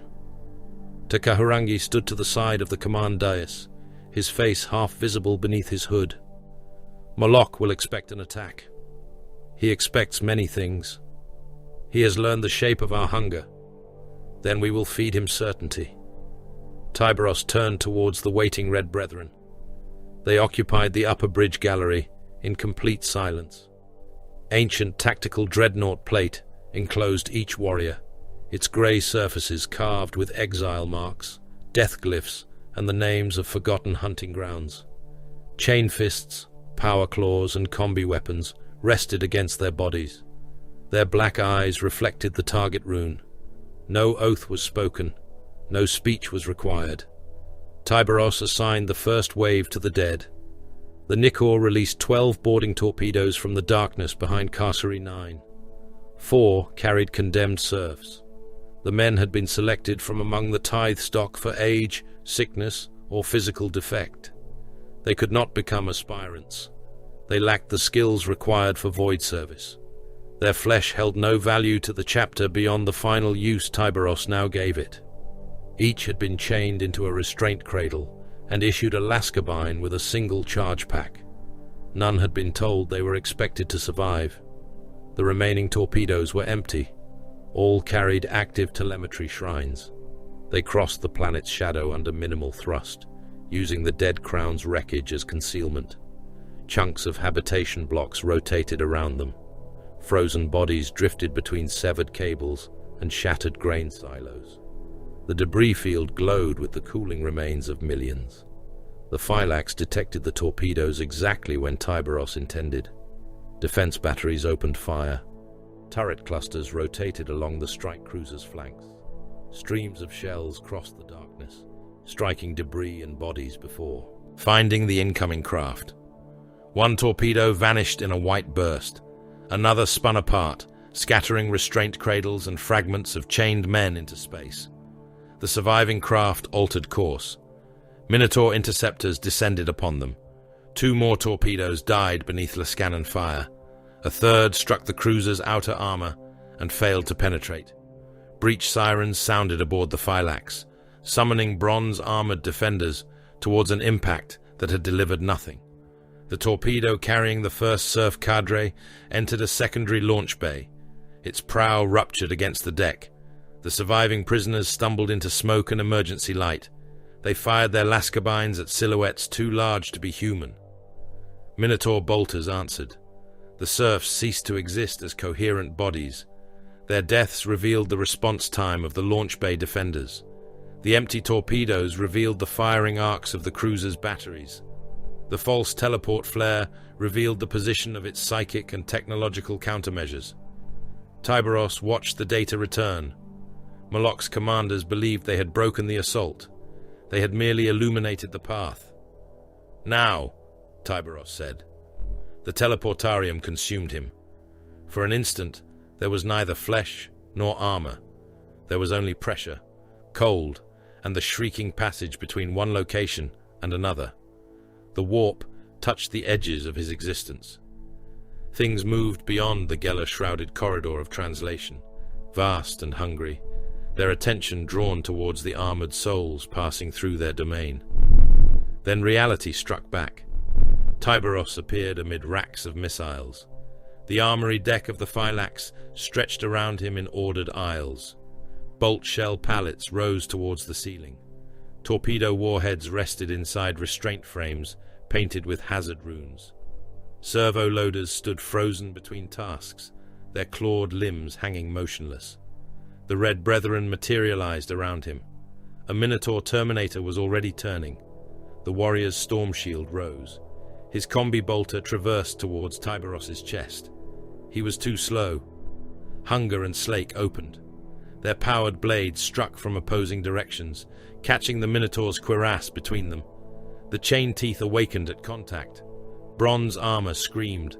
The gauntlets closed through ceramite, fiber bundles, ribs, and both hearts. The warrior's torso collapsed into shredded meat and pulverized bone. Blood, fragments of lung and torn cables sprayed from the ruined plate. Tyberos released the corpse before it fell. The second Minotaur fired. Bolts detonated against Tyberos's shoulder and breastplate. One shell burst against the layered armor beneath his gorget, carving a crater deep enough to expose blackened cabling. Tyberos crossed the distance between them. The Minotaur raised his shield. Tyberos cut off both legs. Slake passed through knee joints from the side. The warrior remained upright for a fraction of a second, held by the rigidity of his armor. Then, his severed limbs folded beneath him. Hunger entered through the lower rim of the breastplate. The chain teeth traveled upward. Armor split. Pelvis shattered. Intestines, blood, and sections of spine erupted through the warrior's gorget as Tyberos opened him from below. The shield had never lowered. It had protected a corpse. The Red Brethren spread through the armory. They moved without battle cries. Combi bolters fired in short, controlled bursts. Chain fists entered weapon racks and ammunition lifts. Melter charges were fixed to missile stores, plasma cells, and magazine doors. A Minotaur squad entered through the eastern bulkhead. Their first volley killed a Red Brethren veteran. Mass reactive rounds struck the warrior's helmet and neck seal. One shell entered through the lens. The detonation removed the rear half of his skull and filled the inside of the armor with fragments of brain and bone. His body remained upright for 2 steps before collapsing against a torpedo rack. Tyberos used the corpse as cover. He caught it by the pauldron and drove it ahead of him as the Minotaurs fired again. Bolt rounds burst inside the dead warrior's torso, throwing blood through broken seals. Tyberos emerged behind the falling body. Slake severed a weapon arm at the elbow. Hunger entered the exposed armpit and continued through the Minotaur's upper body. The chain teeth tore across the chest cavity, shredding both lungs and breaking the spine. Tyberos pivoted before the remains struck the deck. A thunder hammer descended. He stepped inside the blow. The hammerhead struck the floor and cratered the armory deck. Tyberos drove one gauntlet beneath the wielder's chin. Hunger's outer blade penetrated the gorget. The internal teeth activated a heartbeat later. The Minotaur's head came apart inside his helmet. Blood and grey matter poured from the neck seal as Tyberos tore the helm free with the skull still trapped inside it. Every movement removed an enemy's strength. A severed wrist ended a sword stroke. A broken knee destroyed a shield wall. A corpse dragged into the line of fire consumed ammunition intended for living flesh. Tyberos did not roar. He issued no challenge. His violence was not rage. It was decision made physical. "Reactor route open," a Red Brethren veteran reported. "Advance." The Carcharodons left the armory burning behind them. Secondary cadres moved through the surrounding decks, sabotaging magazines and killing damage control teams. They did not attempt to hold territory. Each compartment entered was ruined before they departed. Ammunition lifts were cut from their rails. Coolant lines were severed. Fire suppression shrines were destroyed so that every flame would spread unchecked. The Minotaurs sealed the route ahead. An armored bulkhead descended through the passage. Tyberos reached it before it locked. Hunger entered the narrowing gap. Power fields bit into the metal. The chain teeth tore across the door's lower edge as the machinery strained to complete its cycle. Tyberos widened his stance. The door stopped. Hydraulic pistons screamed within the walls. Slake entered beside Hunger. Tyberos pulled. The bulkhead tore from its guides. One side ripped free first, twisting the slab of armor across the passage. He dragged it down and cast it aside with enough force to crush a servitor against the wall. The corridor beyond filled with promethium. A Minotaur tech marine triggered the ignition. Fire became a solid thing. It rolled through the passage in a roaring front, engulfing the Red Brethren. Warning runes filled Tyberos's vision. External heat climbed beyond armor tolerance. Decorative chains glowed red. Exile markings blackened beneath sheets of flame. Tyberos continued forward. One Red Brethren warrior fell when burning promethium entered through a damaged hip seal. His armor became an oven. The flesh within cooked, fat liquefying beneath the plate as he tried to rise. Tyberos did not stop for him. The warrior understood. He rolled onto his back and fired into the ceiling, collapsing the passage behind his brothers as Minotaur pursuit squads entered the flames. At the far end, plasma fire illuminated the smoke. A bolt of white-blue energy crossed the corridor. Tyberos turned the torn bulkhead upright. The plasma struck the slab and transformed its center into molten metal. Heat washed around the edges. Tyberos advanced behind it, one gauntlet driven through the softened armor to hold the door before him. A second plasma bolt hit. The slab began to come apart. Tyberos hurled it. The bulkhead struck the Minotaur firing position. One warrior disappeared beneath the metal, armor and bones crushed together. Another stumbled aside. Tyberos reached him before he recovered. Slake took the warrior's leg at the hip. Hunger entered the chest. The Minotaur died against the wall. His internal organs spread across the scorched surface in a dark fan. The Red Brethren reached the primary reactor access. Something had changed beneath their feet. Tyberos felt it through his armor before the warning reached the Vox. The deck carried a deeper vibration. Plasma conduits shuddered in altered rhythm. Cooling pumps increased beyond operational need. The machine spirit of the Phylax was being driven towards death. "The captain has begun overload," a tech marine reported. "Controlled cascade. Estimated core breach in 7 minutes." The Minotaurs intended to kill the ship themselves. They would sacrifice their warriors, voidsmen, serfs, and stores, rather than allow the Carcharodons to seize them. Tyberos examined the tactical feed. The Red Brethren could reach the extraction chamber. Not every boarding cadre could. 2 were already cut off beyond the armory. Minotaur reserves converged upon them from 3 directions. Their route to the teleport beacon was blocked by fire, sealed bulkheads, and hundreds of bronze warriors. To recover them would require the Red Brethren to turn back. The reactor would breach before they reached the extraction point. Tyberos made the calculation once. "Cadres pale more and drowned sun." 2 acknowledgements answered. "You will advance towards the secondary command spine." No warrior asked why. "You will draw all available reserves. Hold until ammunition is expended. Deny pursuit." The replies came together. "By your will."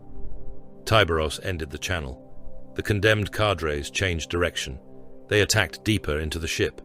Bolter fire rolled through the lower decks. Carcharodon warriors struck the Minotaur reserves and drove them away from the Red Brethren's withdrawal route. They fought through armory junctions and machine chapels until bronze bodies filled the corridors. Their ammunition diminished. Combi bolters fell silent. Pistols emptied. Chain blades continued.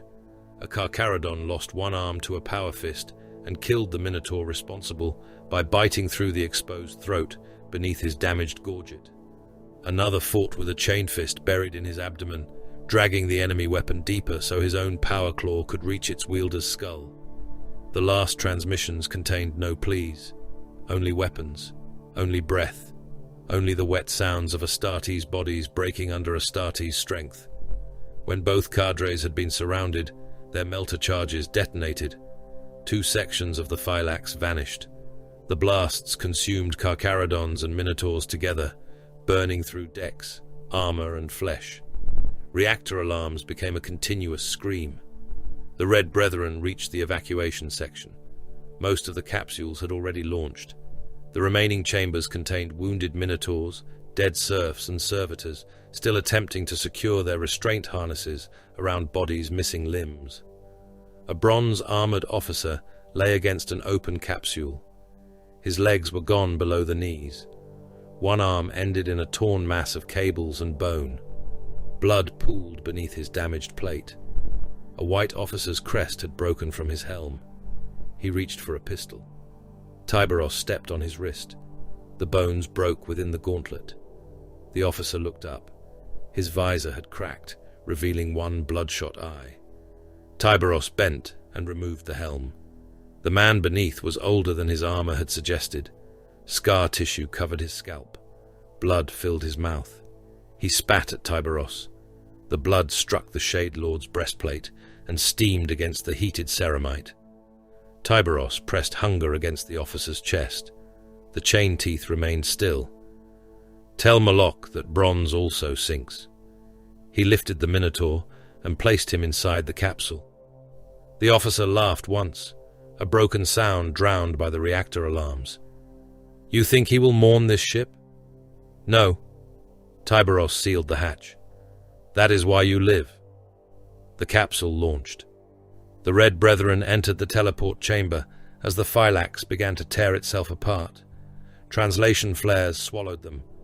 Tyberos returned to the Nicor in fire and static. The teleportarium deck shook beneath his boots as the dying cruiser exploded behind them. The Phylax's reactor containment failed. White light consumed the vessel from within. Armor plates kilometers long peeled outward. Launch bays, chapels, and barracks vanished in the expanding sphere. Thousands of Minotaur serfs died. Void crew were reduced to vapor before they understood the ship had broken. Servitors burned inside their stations. Wounded Astartes perished within apothecarian vaults, while medical engines continued working upon bodies already turning to ash. The strike cruiser split across its spine. Its forward half continued drifting for several seconds before secondary magazines detonated and tore it into incandescent fragments. Tyberos watched through the Nikor's tactical display. 38 Carcharodon warriors had not returned. 2 full boarding cadres were gone. Their gene seed would not be recovered. Several of the Red Brethren carried wounds requiring years of repair, assuming replacement plate and organs could be obtained at all. The Phylax had carried ammunition, armor, vehicles, serfs, crew, and several companies of Minotaurs. The exchange was acceptable. "Move us into the planet's shadow," Tyberos said. The Nikor obeyed. Asterion Moloch received the capsule aboard the Daedalus crater. The wounded officer was removed by apothecarian servitors. He remained conscious long enough to repeat Tyberos's words. Moloch listened without expression. Around him, the strategium displayed the ruin of the Phylax. Supply projections changed, reinforcement timetables expanded, armor replacement rates fell, estimated ammunition sufficiency decreased across every major combat group. Ivanos Enkomi stood beside the tactical dais. "He traded warriors he cannot replace," the Reclusiarch said. "For pressure upon supplies, we can replace. Not before the system is decided." "No." Moloch altered the campaign projections. The acceptable casualty threshold increased. Armored companies were ordered from the remaining strike cruisers. Spartan assault tanks, Vindicators, Predators, and Hecatons were transferred towards planetary landers. Terminator formations received surface deployment directives. Moloch had attempted to close the void around Tyberos. The Carcharodons had used the void as a weapon. That phase was over. "Prepare the descent," Moloch said. Enkomi studied the burning remains of the Phylax. "You mean to force them below? They require darkness and movement." Moloch looked towards the diseased sphere of Carcery 9. "I will deny them both." Across the planet, hive mouths opened beneath falling ash. Armor transports began their descent. The next killing ground would have walls. The invasion of Carcery 9 began across 3 continents before the dead of the Phylax had cooled. Storm eagles descended through the poisoned atmosphere in spearhead formations, their wings black against the furnace glow rising from burning hives. Thunderhawks followed beneath them, armored prows wreathed in plasma fire and tracer bursts. Planetary defense missiles climbed from the smog in ragged swarms. Some struck void-hardened hulls and burst uselessly against ceramite. Others found engines, wings, or open assault ramps and transformed aircraft into tumbling coffins. A Minotaur gunship came apart above the western prison continent. Its fuselage rolled through the clouds, spilling warriors, servitors, and burning fuel across 20 kilometers of trenchworks. A bronze-armored battle brother struck the ground hard enough to bury himself to the waist. Penal soldiers swarmed him before he could rise. They stabbed at his armor with bayonets, sharpened entrenching tools, and lengths of industrial chain. The Minotaur killed 11 before the ammunition in his damaged power pack detonated. The blast scattered pieces of men across the mud. The rest of the invasion continued without altering course. Asterion Moloch watched the descent through the tactical hololith of the Daedalus crater. 3 continental theaters rotated above the command dais, each layered with auger returns, casualty runes, and orbital fire coordinates. The Minotaurs had not divided themselves equally. Moloch had placed the greater part of his strength against Hive Ironside. The lesser assaults existed to compel the Carcharodons to disperse, to threaten tithe routes, and to seize the manufactoria required to sustain the main campaign. One hive would be broken. Its stores would feed the next assault. Its defense grids would be turned upon its neighbors. Its dead would be burned for fuel or rendered into nutrient paste. The Minotaurs would not occupy Carcery 9. They would consume it in measured portions. Shield generator Kappa Black remains active, a captain reported. Commit the second Storm Eagle wing. Enemy flak density exceeds projected tolerance. Then project new tolerance. The captain bowed. Moloch shifted his attention to the southern landings. Mass conveyors were entering the atmosphere, each vessel large enough to carry an armored regiment. They descended slowly, wrapped in heat and shield flare. Beneath their hulls hung Spartans, Predators and Vindicators, secured inside gravitic clamps. Contemptor-pattern Hecatons stood upright within restraint coffins, their reactors lit, their pilots already conscious inside amniotic darkness. The first conveyor landed upon a prison city, still resisting Carcharodon control. Its ramps opened. Spartan assault tanks emerged through clouds of dust and pulverized masonry. Lascanon batteries traversed towards the nearest bastion. Predators followed, autocannon, hammering into trench lines while heavy bolters stitched the streets with explosive death. The Vindicators came last. Their demolisher cannon fired at ranges so short that fragments of the target struck their own armor. A hive gate disappeared beneath the first shell. The second penetrated the wall and exploded inside the barracks behind it.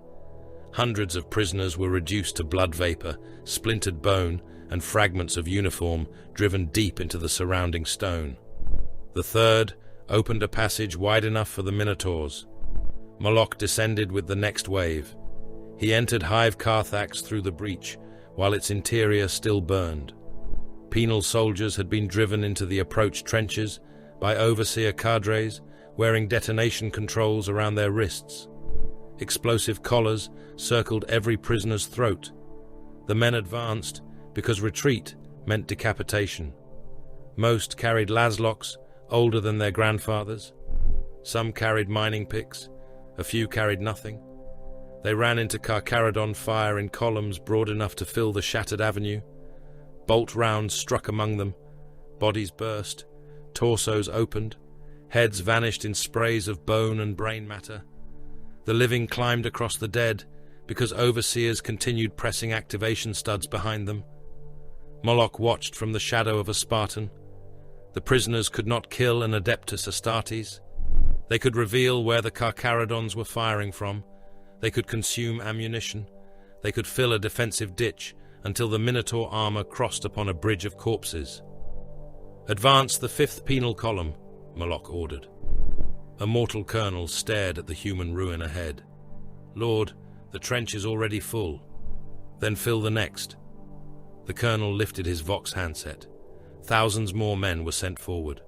They died with the Emperor's name, the Governor's name, and curses upon both torn from their mouths. When the Carcharodon firing slowed, Minotaur breachers entered. Storm shields locked edge to edge. Bolters fired through the gaps.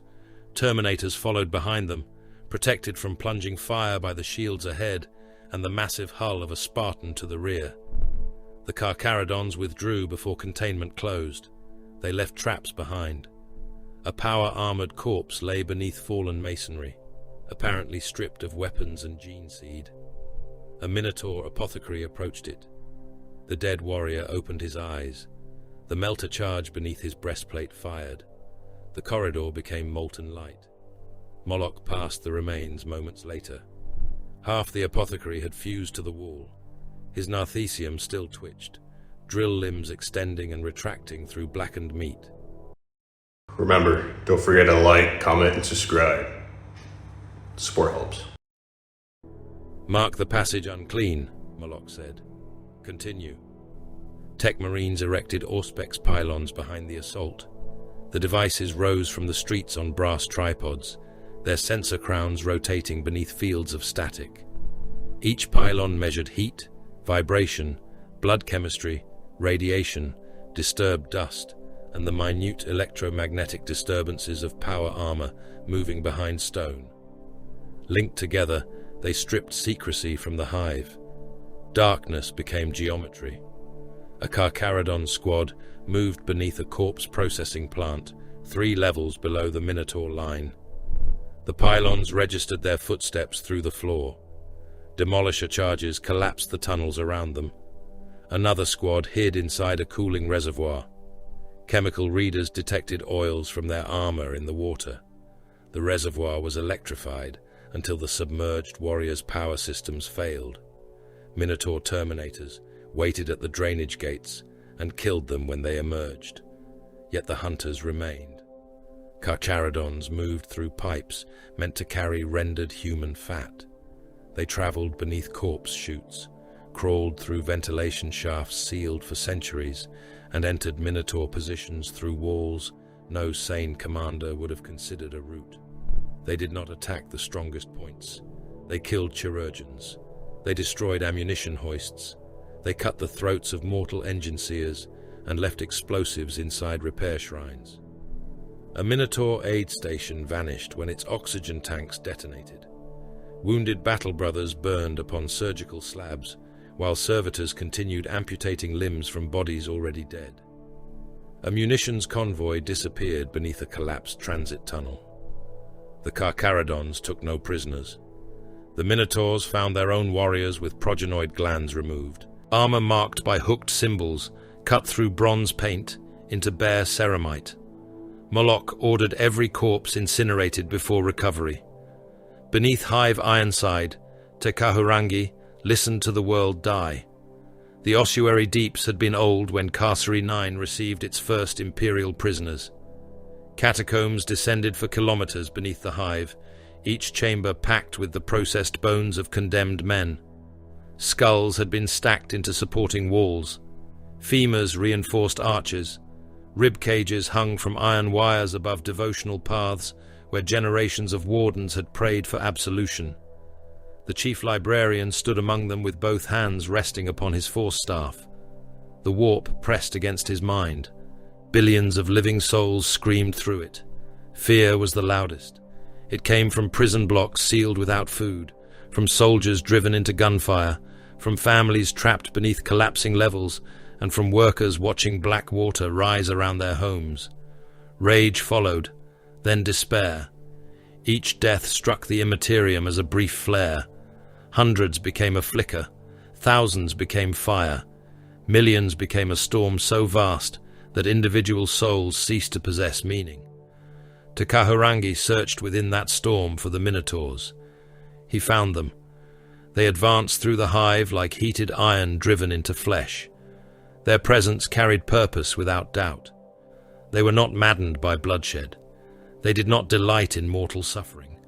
They accepted both as components of victory. That made them more terrible. Something moved beneath the psychic noise. Te Kahurangi sensed it only when his attention drifted from the Minotaurs. A shape beneath the sea of human terror.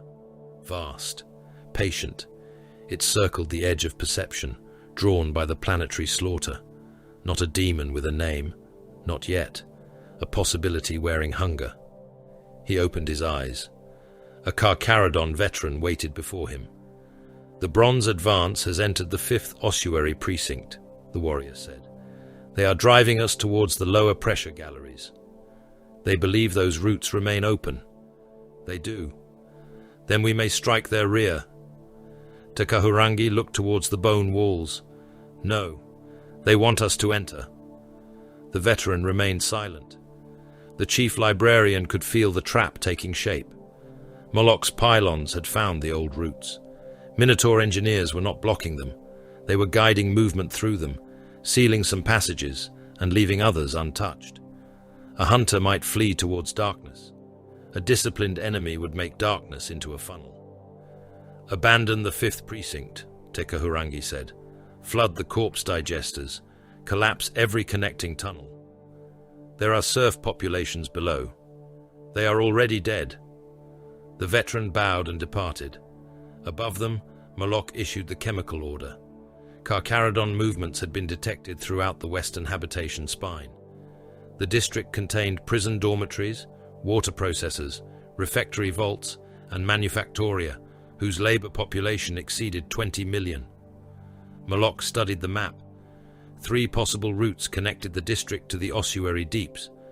Conventional demolition risked sealing the Carcharodons inside uncharted passages where they could remain hidden for days. He chose fire. Vent promethium vapor through the industrial circulation system, he ordered. A tech marine turned towards him. The ventilation trunks serve all inhabited levels between the spine and the lower manufactoria. Include paralytic toxins. Combustion will destroy the local oxygen supply. Yes. The pumps began.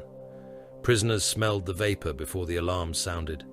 Men abandoned workstations and ran towards pressure doors. Wardens sealed them from the other side. Bodies pressed against the metal until ribs broke and men suffocated beneath the weight of those behind them. Toxin entered the dormitories. Prisoners clawed at their throats. Fingernails tore skin from necks and faces. Men vomited blood and lung tissue across bunks. Others crushed their own windpipes in blind attempts to breathe. Then the promethium ignited. Flame moved through the district faster than panic. It came from vents, drains, and machine ducts. Clothing, hair, and flesh caught fire. Men ran until heat opened their skin and exposed muscle. Some continued moving after their eyes had boiled in their sockets. The blaze consumed millions. It also consumed the darkness. Carcharodon warriors emerged from service tunnels with their armor burning. Minotaur weapons waited for them. Bolter fire broke the first squad apart. A grey warrior lost his lower jaw and half his throat to a mass-reactive shell. He continued firing until a plasma bolt struck his chest and transformed both hearts into steam. Others retreated towards the only passage left unburned. Moloch had placed terminators at its end. The trap closed. At the eastern processing hall, Minotaurs found the red tithe cages. Hundreds of men waited inside steel pens. The youngest had been separated from adult laborers. Some bore fresh surgical incisions, where Carcharodon apothecaries had removed tissue samples. Others carried black marks indicating rejection. When Moloch entered, several prisoners rushed the bars. "Release us!" one shouted. "We serve terror!" Another spat through the cage. "Bronze dog!" A Minotaur sergeant raised his bolter. Moloch lowered the weapon with one hand. "Sort them." Apothecarian servitors entered. Those carrying unacceptable mutation, organ failure, or genetic instability were marked for return to penal custody. Those with useful skills were placed under armed guard. The viable aspirants were separated into shielded transports. A broad-shouldered youth seized a surgical blade from a servitor and attacked. He drove it into a Minotaur's thigh seal. The blade snapped. Moloch caught the youth by the neck. The prisoner stared into the scarred face of his helm. "You belong to the Carcharodons?" Moloch asked. The youth bared broken teeth. "I belong to no one." Moloch crushed his throat. The body fell among the examination chains. "Any subject attacking Imperial forces is hostile," Moloch said. "Kill such subjects immediately. Preserve the remainder."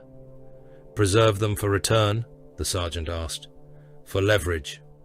The surviving prisoners watched him as contested stores were loaded aboard armored carriers.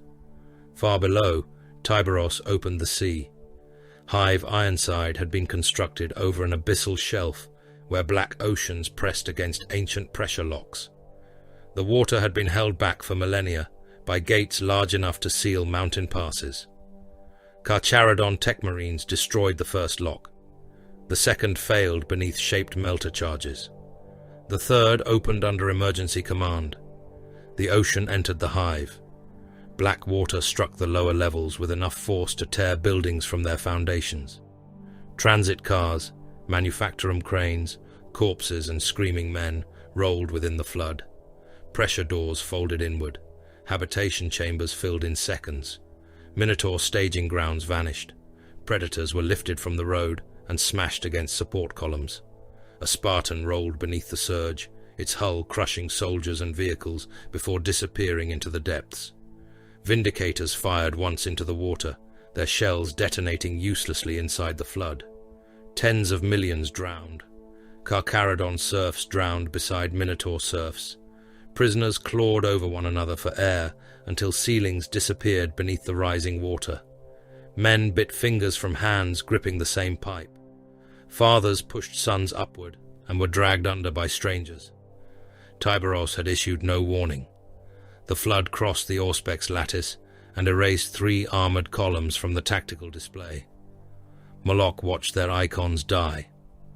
"Seal the upper transit arteries," he ordered.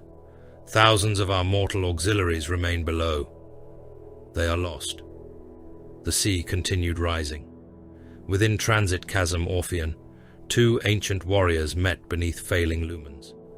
The Carcharodon dreadnought came through the water first. Its hull was grey, scarred and covered in exile glyphs. One arm ended in a chain fist. The other carried a weapon whose ammunition feed dragged through the flood behind it. A Minotaur hecaton advanced to meet it. The Contemptor's bronze armor bore the names of punished chapters. Its power claw opened. A rotary cannon fired at point-blank range. Shells struck the Carcharodon sarcophagus and tore craters through the plate. The grey dreadnought charged. Its chain fist entered the hecaton's shoulder.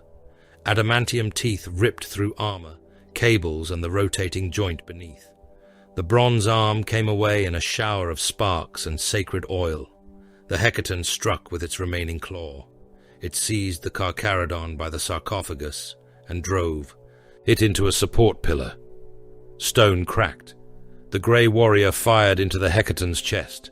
Explosions peeled bronze plate away and exposed the amniotic sarcophagus within. The hecaton struck again. The pillar broke. Thousands of tons of transit structure fell around them.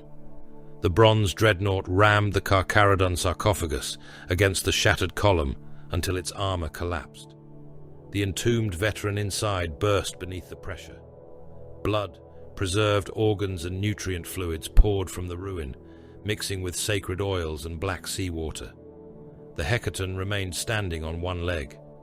Then the tunnel collapsed over both of them. By the end of the cycle, Moloch had reached the sealed approaches beneath Hive Ironside. Auspec's pylons crowded the upper vaults. Their returns penetrated layers of stone and metal, revealing power sources below. Apothecarian refrigeration units, gene seed containment shrines, archive cogitators, the cold, impossible absence surrounding the nadir engine. The governor's oldest vault complex lay beneath them. Every passage was narrow. Every wall was thick. Every shadow had been prepared. Moloch looked down into the dark. "Summon all available Terminators," he said. "Bring the hecatons." Ivanus Encomi stood beside him, Crozius resting against one shoulder. "The Carcharodons have chosen their ground." "Yes." "And if Tyberos waits below?" Moloch lowered the black spear. "Then the search is ended." Far beneath the Minotaur line, in halls built before the Imperium knew Carcere's name, ancient doors opened. The Red Brethren took their places. Tyberos waited among them. The vault of the first sentence had been built for men who believed stone could outlive judgment. Its makers had buried it beneath Hive Ironside before the rise of the Imperium, before the first prison ships descended through Carcere's poisoned clouds, before the world had learned to number human life in quotas and execution tallies. No record preserved their names. Their fortress remained. The upper corridors had been cut to human dimensions. Tyberos had chosen them for that reason. A warrior in power armor could pass through the vault without difficulty. A warrior in tactical dreadnought plate could not. Terminators were forced into single file through passages scarcely wider than their pauldrons. They could not turn without scraping ceramite against the walls. Storm shields overlapped badly. Heavy weapons lacked room to traverse. A numerical advantage became a queue of armored bodies waiting to die. The deeper chambers were larger, but every route into them narrowed first. The Red Brethren waited beyond those narrows. Tyberos stood before the sealed gate of the reliquary precinct. Hunger and slake held low. The powered blades remained dormant. Around him, the surviving Terminators of his command formed silent ranks beneath cold lumen strips. The floor trembled. The Minotaurs had reached the outer doors. A second impact traveled through the vault. Dust fell from the ceiling. A third strike bowed the first blast gate inward. Tyberos watched a fracture spread through the ancient metal. Moloch did not begin with men. He began with machines. Bronze hecatons advanced into the upper vaults beneath the light of cutting torches. Their contemptor pattern frames were forced to crouch through the low passages, shoulders grinding sparks from the walls. Siege claws closed around the first gate. Power fields flared. Metal shrieked as the ancient door tore free from its hinges. The Hecatons cast it aside. Minotaur breachers entered behind them. Storm shields locked across the passage. Bolter muzzles tracked the dark beyond. Tech Marines followed beneath armored sensor vanes, planting Auspex pylons into cracks drilled through the floor. Their machine spirits tasted heat, vibration, and chemical residue. Every captured chamber was measured. Every entrance was numbered. Automated turrets were bolted into corners and connected to portable reactor cells. Melter bombs were fixed to ceilings in case of counterattack. Bronze kill marks appeared upon walls where rooms had been declared secure. Moloch advanced only after the machinery confirmed each position. A retreating Carcharodon appeared upon an upper gallery and fired 3 shots into the shield line. The rounds burst against bronze plate. The Grey Warrior withdrew into darkness. Minotaur squads requested pursuit. Moloch denied them. A second Carcharodon exposed himself farther ahead. Moloch ordered the gallery collapsed. Demolition charges brought down the passage, burying the false withdrawal beneath tons of stone. He did not care whether the Carcharodon escaped. The enemy wanted him to chase. Moloch would make the enemy come to him. "Forward pylons report movement below," a Tech Marine said. "How many?" "Returns are distorted. Perhaps 2 squads." Moloch looked at the floor. "Not below." The melter charges detonated beneath the Minotaur formation. White fire cut circles through the deck. The stone and metal between levels collapsed. Bronze-armored warriors fell amid molten fragments. Storm shields tilted. Firing lines broke. The Red Brethren came up through the floor. A chain fist emerged first. Its teeth bit through a Minotaur's greave and continued through the knee. The leg separated in a geyser of blood, armor fluid, and severed fiber bundles. The warrior fell sideways, crushing a mortal serf beneath his weight. Grey Terminators rose from smoke. Combi bolters fired at touching distance. Mass reactive shells punched through gorgets and detonated inside helmets. One Minotaur's skull burst into wet fragments that sprayed through the broken faceplate. Another lost half his abdomen, his fused ribs and ruined organs pouring through a crater in his cuirass. Lightning claws flashed. A Red Brethren veteran raked them across an exposed face as a Minotaur's damaged helm tore free. The powered talons peeled flesh from brow to jaw, opened both eyes, and stripped the front of the skull down to bloody bone. The confined passage became a slaughter trench. Bronze and grey bodies jammed together so tightly that the dead remained upright. A Minotaur drove a power fist through a Carcharodon's breastplate. The impact caved the armor inward and crushed both hearts. The Grey Warrior died without falling, pinned between the fist and the bodies behind him. Another Red Brethren warrior hooked his chain fist beneath a storm shield. He tore the shield downward, stepped onto it, and brought his weapon across the wielder's neck. The Minotaur's head came free with sections of spine dragging behind it. The severed helm struck the wall and continued speaking through a damaged Vox grill. "Contact, contact, contact." Then blood filled the transmitter. Moloch did not reinforce the broken center immediately. He closed the passages behind the Carcharodons. Turrets activated in the chambers they had crossed. Minotaur reserves sealed side routes. The Red Brethren had struck his line, but in doing so, they had entered the structure he had prepared around them. "Contain the breach," Moloch ordered. "Hecatons forward." Baal Shah heard the command through an open Minotaur channel. He advanced along the western vault, with Reaper held across his chest. Carcharodons moved around him in short, brutal engagements, striking from maintenance recesses and broken ossuary chambers. A bronze chaplain stood ahead. Ivanos Enkomi's black tabard was soaked with blood. His Crozius burned within a blue-white power field. Minotaur warriors surrounded him, their armor marked by fresh claw strikes and bolt impacts. Enkomi saw Shah, Reaper Prime, collared priest. The Reclusiarch raised his Crozius. "You have fed upon the Imperium and mistaken distance for freedom." Shah accelerated. "You wear your chains as honor." the warriors between them collided. A Carcharodon swung a two-handed chain blade at Encomi. The Reclusiarch caught the weapon with his Crozius. The power field shattered the blade's haft and hurled burning fragments into the walls. Encomi struck once. The Crozius entered the veteran's helm above the brow. Ceramite folded inward.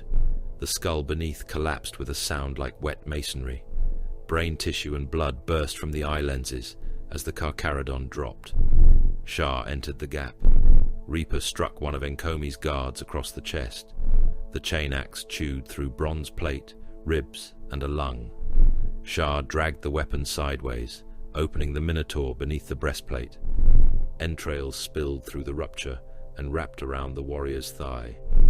The Minotaur tried to fire. Shah tore Reaper free and removed the arm at the shoulder. Encomi's Crozius struck Shah's pauldron. The blow ruptured armor and threw the Reaper Prime into the wall. Stone cracked behind him. Warning runes ignited across his visor. Encomi advanced. "Predators," he said. "Nothing more. You descend upon worlds already bleeding and name theft a sacred custom." Shah rose. "You descend where terror points." He parried the next blow with Reaper's reinforced haft. The impact bent the weapon and numbed both arms. "You are collars," Shah said, "pretending to be warriors." Encomi drove his helmet into Shah's faceplate. The lenses cracked. Shah answered with the lower edge of Reaper's axe head, tearing through Encomi's abdominal plate. The Reclusiarch stepped back before the chain teeth reached the flesh beneath. Around them, their brothers died in the narrow dark. A Minotaur drove a combat blade through a Carcharodon's throat seal. The grey warrior seized the attacker's wrist and held it there while his own bolt pistol fired into the Minotaur's groin. The shell entered beneath the abdominal plate and exploded inside the pelvis, throwing fragments of hip bone through the armor. Neither released the other. Both fell together. A new sound entered the passage. Heavy footfalls. The Hecaton came through the smoke with its rotary cannon already firing. The confined vault magnified the weapon into continuous thunder.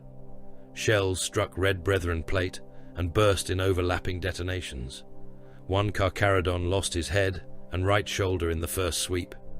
Another took 3 rounds through the chest. His torso came apart inside the armor, flesh and organ pulp pumping from the broken seams. The Hecaton advanced over him.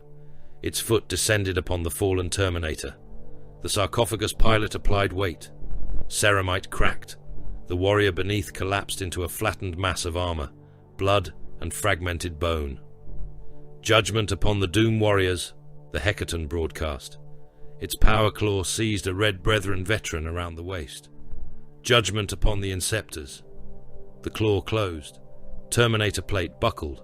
The Carcharodon struck at the Hecaton's arm with a chain fist, carving deep grooves through the bronze surface. "Judgment upon the Lamenters." The Hecaton pulled. The Red Brethren warrior tore apart at the abdomen. His upper body remained in the claw, while his legs fell beneath the walker. Intestines stretched between both halves before snapping and spilling across the deck. "Judgment upon all who defy the throne." The Hecaton threw the upper torso into the Carcharodon line. Its cannon rotated towards Shah. Tyberos landed upon its back. No challenge announced him. No war cry preceded him. One moment the Hecaton stood unopposed above the dead. The next, the Shade Lord had climbed onto its shoulder assembly, maglocks anchoring his immense armor against the walker's violent movement. Slake drove downward. The powered blades entered the joint where the Hecaton's cannon arm met its torso. Chain teeth awakened within the wound. Cables, armor, and bundles of synthetic muscle sprayed from the opening. The cannon arm sagged. The Hecaton turned, attempting to crush Tyberos against the wall. Tyberos released his footing and stepped across the walker's back. Hunger entered the sarcophagus housing. The first strike peeled away a slab of bronze armor. The second tore through the containment shell. Amniotic fluid burst outward, flooding the Hecaton's torso and running across the deck in steaming sheets. Within the opened sarcophagus lay the remnants of the Minotaur interred there. A limbless torso, ribcage braced with black iron, head locked into neural spikes. The ancient warrior screamed through every vox grill. Tyberos drove hunger around the sarcophagus rim. The gauntlet closed. He tore the entombed body free. Cables snapped, vertebrae broke, preserved organs ruptured as the ruined torso came out of the machine in a wash of blood and sacred fluid. The hecaton staggered. Its remaining claw opened and closed without command. Tyberos cast the pilot's remains aside. The contemptor fell. Its arm struck one Minotaur and drove him into the floor hard enough to burst his helmet. The torso rolled against two red brethren, crushing one beneath the reactor housing and pinning the other against the wall. Tyberos stepped from the wreckage. The battle changed around him. Carcharodons pressed forward. Minotaurs closed ranks. From the opposite passage came a beam of white fire. The black spear discharged. Its energy struck a red brethren veteran in the chest and passed through him. Armor, both hearts, and most of the spinal column became incandescent vapor. The beam entered the warrior behind him. That Carcharodon burst apart. Fragments of grey plate and burning flesh struck the ceiling. Asterion Moloch advanced through the smoke. The black spear rested in his right hand, its internal weapon cycling beneath the blade. His storm shield covered his left side.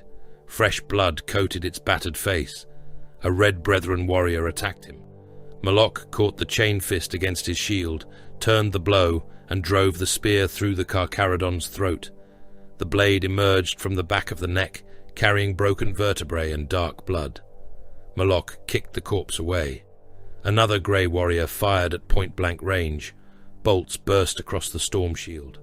Moloch entered through the fire, struck with the shield's rim, and crushed the Carcharodon against the wall. Once. The warrior's helm cracked. Twice. The faceplate folded inward. A third strike drove helmet fragments through the skull. Blood and brain matter leaked from the gorget as the corpse slid down the stone. Tyberos walked towards him. The violence around them diminished without command. Warriors still fought. Weapons still fired. Yet a space opened between the two chapter masters, formed by instinct rather than order. Minotaurs and Carcharodons alike understood what stood before them. Moloch lowered the black spear. "Yield the vault, the relic, and your command." Tyberos looked at the bodies around them. Grey, bronze, mortal, all reduced to the same opened meat beneath broken armor. "You have mistaken proximity for possession," he whispered. Moloch charged. His shield struck first. Tyberos crossed Hunger and Slake before him. Power fields collided with enough force to buckle the deck beneath their feet. The impact threw nearby warriors against the walls. A wounded Minotaur fell into the opening in the floor and vanished into smoke below. Moloch thrust the black spear around his shield. Tyberos turned his head. The blade passed close enough to score the side of his helm. Slake cut towards Moloch's weapon arm. The Minotaur withdrew before the gauntlet closed, using his shield to force Tyberos sideways against the passage wall. Stone shattered beneath the Shade Lord's weight. Moloch struck again. The spear point entered the gap beneath Tyberos's raised arm. It penetrated the outer plate and stopped before reaching the fused ribs beneath. Tyberos trapped the shaft between Hunger's blades. Chain teeth screamed across the black spear's haft. Moloch drove his shield into Tyberos's face. The Shade Lord's head snapped back. Tyberos released the spear and stepped inside Moloch's reach, with speed no warrior of his size should have possessed. Slake passed beneath the storm shield. Its outer blade cut a furrow across Moloch's thigh plate. The chain teeth caught, tore through the first armor layer, and threw bronze fragments across the floor. Moloch answered with the spear butt. The strike hit Tyberos beneath the gorget and lifted him from the deck. Tyberos landed on one knee. Moloch thrust for the eye lens. Hunger caught the blade. The point stopped a finger's width from Tyberos's helm. The Shade Lord twisted. Moloch's spear was forced aside. Slake came for his throat. The storm shield intercepted it. The impact drove Moloch backwards through two bodies. Powered blades carved deep tracks across the shield face, stripping away heraldry and metal. Neither warrior had roared. Neither had spoken again. Their silence made the duel more monstrous. Tyberos attacked from below, rising into Moloch's guard. Hunger cut towards the groin, while Slake struck for the shield generator. Moloch turned the first blow with the spear shaft and absorbed the second against the shield. He countered instantly. The black spear's blade slid across Tyberos's gorget. Armor opened. A thin line of blood appeared beneath it. Tyberos rammed both gauntlets against the shield. Moloch's boots tore trenches through the deck. The Minotaur reversed the spear for a killing thrust. The nadir engine awakened. Every lumen died. Gravity changed direction. Warriors struck walls and ceiling. Bodies lifted from the deck. Loose weapons, severed limbs, and fragments of armor rose around the combatants in a cloud of blood and metal. A psychic pressure passed through the vault. It carried no voice. It carried absence. For one impossible instant, every soul within the fortress felt the warp vanish. No emperor, no gods, no distant chorus of human suffering. Only a dead silence deeper than the void. Then gravity returned from 3 directions at once. The corridor twisted. Stone flowed like flesh around the relic's pulse. Ancient supports tore from their foundations. Walls folded inward. Defensive turrets fired into empty space as their targeting spirits went blind. Moloch disappeared behind falling masonry. Tyberos struck the floor as the passage broke between them. A section of ceiling collapsed. Thousands of tons of stone and adamantine crashed into the duel's center. Minotaurs and Carcharodons vanished beneath it. Armor burst. Bodies became red paste, forced through cracks in the rubble. Baal Shah seized a wounded Red Brethren warrior by the gorget and dragged him from the collapse. Ivanas Enkomi disappeared behind a bronze shield wall as Minotaur breachers withdrew towards the last marked chamber. The vault continued convulsing. Power systems failed. Emergency doors sealed upon bodies and cut them in half. Moloch rose beneath a rain of dust in a chamber severed from the Shade Lord by an impassable wall of ruin. His thigh plate leaked blood. The black spear remained in his grip. A captain offered extraction. Moloch turned towards the buried passage. "Bring cutters." On the opposite side, Tyberos stood amid the dead. Blood ran beneath his gorget and disappeared into the black scars of his armor. A Red Brethren veteran reported that the primary route had collapsed. Tyberos looked towards the stone entombing Moloch. "Open another." Neither chapter master withdrew. The vault had separated them. It had not ended the hunt. The nadir chamber had forgotten which way was down. Fragments of the vault drifted through the air in slow, uneven spirals. Broken statuary rotated beside severed cables. Blood gathered into red spheres, trembling whenever the damaged gravity plates convulsed beneath the floor. A dead Minotaur hung near the ceiling with his storm shield still locked to one arm, the bronze giant turning gently as though displayed upon an invisible execution wheel. Takahurangi entered beneath the corpse. His force staff struck the floor with each measured step. The sound traveled badly through the chamber, sometimes returning before the impact that had caused it. The nadir engine floated above its fractured containment cradle, black rings rotating around a crystal core that emitted no light. The absence surrounding it had deepened. The chief librarian felt the warp recoil from the machine. Beyond the chamber, billions of frightened minds screamed across Carteri 9. Here, their terror became distant. The predator circling beneath the psychic storm could not enter this place. Even the Emperor's immeasurable radiance seemed reduced to a memory. Magos Dominus Acastian Row followed upon a cluster of articulated legs. The Mechanicus priest had replaced much of his lower body with a brass locomotor frame. Mechadendrites spread behind him in a halo of instruments, each one clicking and sampling the air. His remaining human eye had been covered by a black lens. The other half of his face was an arrangement of copper plates and vox grills. Gravitic variance remains severe, Rowe said. Empiric pressure remains anomalously low. Probability of containment failure is rising. Then work before probability becomes certainty, Instruction accepted. Roe approached the engine. The machine reacted. Symbols raced beneath the crystal surface. They were not High Gothic, Binharic, or any script known to Tekahurangi, yet the librarian sensed structure within them. Paths, intersections, decisions waiting to become roads. Roe convulsed. His mechadendrites struck the floor. One snapped against a stone support, spraying sparks. A burst of machine cant escaped his vox grill, too fast and layered for human comprehension. Tekahurangi placed one gauntlet against the Magos' shoulder. Remain. Roe's limbs steadied. Machine cognition exceeds projected limits. Translation incomplete. Discovery confirmed. What discovery? The engine retains observation. The nadir engine had recorded more than navigational turbulence. It had listened. Every authority. Cipher entered near it remained preserved within the machine. Every inventory petition, vault request, and private transmission had left an imprint. The artifact did not understand guilt or ownership. It had simply retained the relationships between commands, voices, and moments in time. The first recovered record appeared as a broken hololithic image. Governor Helican Voss stood before the engine many years younger, though already swollen by excess. His hair was darker. His face carried fewer lines. Men in the robes of his secretariat surrounded him. A voice spoke beyond the recording's visual field. "The compact has been authenticated, Lord Governor." Voss turned. "By whom?"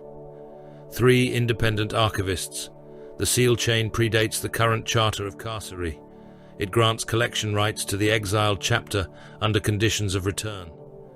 How broad are those rights? The language is archaic. Condemned stock, unbound labor, and suitable issue of the prison population may be claimed. Voss stared at the silent engine. And hereditary exemptions? Not recognized. The recording ended. Another began. Voss sat in a private chamber, while representatives of prison dynasties knelt before him. Chests of bullion lay open between them. Gene-crafted servants stood with lowered eyes. The governor placed his signet upon a succession of exemption decrees. "These houses will be removed from all future tithe rolls," he said. "Their labor totals will be distributed among the lower precincts." One of the kneeling men bowed until his forehead touched the floor. "The condemned clans cannot meet those numbers. Then they will breed faster." The record dissolved. More followed. Census masters altered population rolls. Regiments existed upon parchment, but nowhere else. Millions of prisoners declared dead were transferred into manufactoria controlled by the governor's household. Munitorum quotas were met through duplicated identities and falsified embarkation records. The nadir engine appeared repeatedly. Voss concealed it from Mechanicus inspections, lied about its origin, and ordered every surviving member of the salvage crew executed. He awakened it in secret to guide smuggling vessels through local warp disturbances, using an artifact of unimaginable value to protect contraband and private tribute. Tekahurangi watched without surprise. Greed was common. Fear made it useful. The final records concerned the Carcharodons. Voss stood inside the astropathic sanctum, dictating the appeal that had summoned the Minotaurs. The engine had captured his voice through stone and shielding. "Remove the Covenant reference," the governor said. An adept hesitated. "The seals may be known upon terror." Then state that no authenticated compact was presented. The chapter transmitted one. They transmitted an artifact of uncertain provenance. The population taken includes penal stock recorded under lawful sentence. Call them imperial citizens. Lord Governor, Voss struck the adept. Call them citizens. The recording continued. The nadir engine became a relic formerly held in trust for the Senatorum Imperialis. The red tithe became mass abduction. The deaths of Voss's household cohorts became an unprovoked massacre. Every act before Tyberos entered the chapel vanished from the account. Roe's machine limbs tightened beneath him. Fraud threshold exceeded beyond uncertainty. The governor feared discovery. Statement requires no further calculation. Tikahurangi looked into the engine. Show the response. The Magos released a stream of Binharik. New images formed. These were less complete. The engine had not been near Terra. It possessed only echoes embedded within authorization codes returned to Carcery. Fragments of sealed correspondence, administrative signatures, cipher packages attached to the punitive writ. Several offices of the Senatorum had received archival summaries of the ancient compact, not the complete compact. The summaries contained the Carcharodon's claim to condemned populations, but omitted the clauses defining which governors could contest the collection. They mentioned earlier red tithes, without including records of lawful compliance. References to the Nadir engine described it as property concealed by an unidentified armed force, rather than by Voss. Kahurangi watched the fragments align. Who altered them? Unknown. Who received the complete records? Unknown. Who demanded haste? Rowe isolated one cipher strand. Authority chains sealed above accessible clearance. A priority instruction accelerated military response before full archival reconciliation. Someone upon Terra had wanted the Minotaurs moving before the truth could catch them. Perhaps to protect Voss. Perhaps to punish the Carcharodons. Perhaps because two independent chapters bleeding each other served some design neither could yet see. Tikahurangi felt the shape of the conspiracy, but not its face. Can this be transmitted? Rowe's mechanical eye contracted. The primary astropathic choir is controlled by the Minotaurs. Secondary routes are destroyed. My covenant maintains a concealed communion node beneath the northern manufactorum. Why concealed? Mechanicus necessity is not improved by gubernatorial awareness. Can it reach Terra? Negative. It may reach a Crusade command element through relay succession. Warp disruption will corrupt the signal. Send everything. Data volume exceeds probable transmission integrity. Send the lie first. Rowe turned towards him. Priority? The compact, the altered records, the authorization chain. Proof that two loyal chapters are killing one another beneath a compromised writ. The Magos began compressing the evidence. Hours later, beneath a manufactorum already shaking from bombardment, a hidden astropathic node opened its eyes. The choir consisted of 12 sanctioned psychers fused into brass thrones. Their heads had been enclosed within iron masks. Copper needles entered their spines. None had spoken aloud in years. Rowe's data entered them. The psychers screamed. The message traveled into the warp. Several minds burned out before the first relay point. One astropath's skull split beneath his mask, liquefied brain leaking through the ventilation slits. Another bit through his own tongue and drowned in blood while the communion continued through him. The signal crossed storm-torn space in fragments. Names vanished. Dates broke apart. Whole records were devoured by the immaterium. Enough survived. Far from Carcery 9, upon the command deck of an Indomitus Crusade battleship, warning runes appeared before a conclave of strategists already directing wars across dozens of systems. Rowboat Gilliman received the message during a council of famine, invasion, and collapse. The Primarch stood before a hololithic representation of an imperial front spanning hundreds of light years. Red worlds marked systems under attack. Black worlds marked those already lost. Entire sectors pulsed amber, awaiting reinforcements that did not exist. Generals, admirals, and logisticians occupied the tiers below him. Every man carried another catastrophe. An admiral requested escorts for pilgrim convoys. A lord militant demanded armored regiments to prevent a subsector from falling. A Magos warned that reactor cores required for the Crusade fleet would not arrive within the century unless 3 Forge worlds were relieved. Then, Carcery 9 appeared among the greater disasters. The initial report identified a civil conflict between the Minotaurs and the Carcharodons. Gilliman's expression did not change. Confirm both designations. A data adept bowed. Confirmed, Lord Regent. Both chapters retain loyal status. No formal declaration of excommunication has been entered against either. Estimated strength committed? Uncertain. Minotaur deployment appears close to full chapter concentration. Carcharodon numbers cannot be verified. Fleet losses? At least 2 major vessels destroyed or rendered combat ineffective. Lesser losses remain unconfirmed. Gene seed losses? Unknown. Planetary casualties? The adept hesitated. Estimates exceed 1 billion and continue rising. Silence spread through the council chamber. Gilliman looked at the surrounding war map. Hundreds of worlds begged for the warriors destroying one another over Carcery. Every suit of tactical dreadnought armor lost, there represented a relic no forge could easily replace. Every dead veteran carried centuries of experience.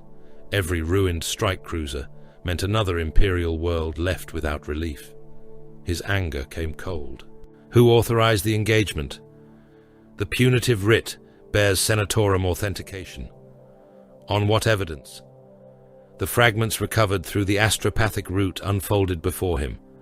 An ancient tithe compact, altered summaries, a falsified gubernatorial appeal, sealed instructions demanding immediate Minotaur deployment. Gilliman read each surviving line. "This is not governance," he said. "It is vandalism conducted with armies." No one answered. He looked towards the master of fleet disposition. "Alter course." The officer went still. "Lord Regent, the Crusade detachment is committed towards the Pylos breach. Assign the secondary spearhead to Pylos. This fleet proceeds to Carcery. The delay may cost worlds. This delay has already cost a world." Gilliman turned towards the astropathic master. "Transmit ceasefire orders under my seal. Both chapter masters are to halt all offensive action, preserve their current positions, and submit complete operational records. Warp conditions around Carcery remain unstable. Transmit through every available choir. Confirmation may not return. I did not request confirmation. I ordered transmission." Astropaths carried the command into the Empyrean. The storms took it. One fragment reached a dead relay and vanished. Another emerged decades from its intended destination. A third entered the Carcery system as meaningless bursts of pain that drove 3 sanctioned psychers mad. No answer returned. Gilliman ordered the fleet to greater speed. The reactors obeyed. On Carcery 9, Tekahurangi opened a battlefield channel to Asterian Moloch. Static filled the connection.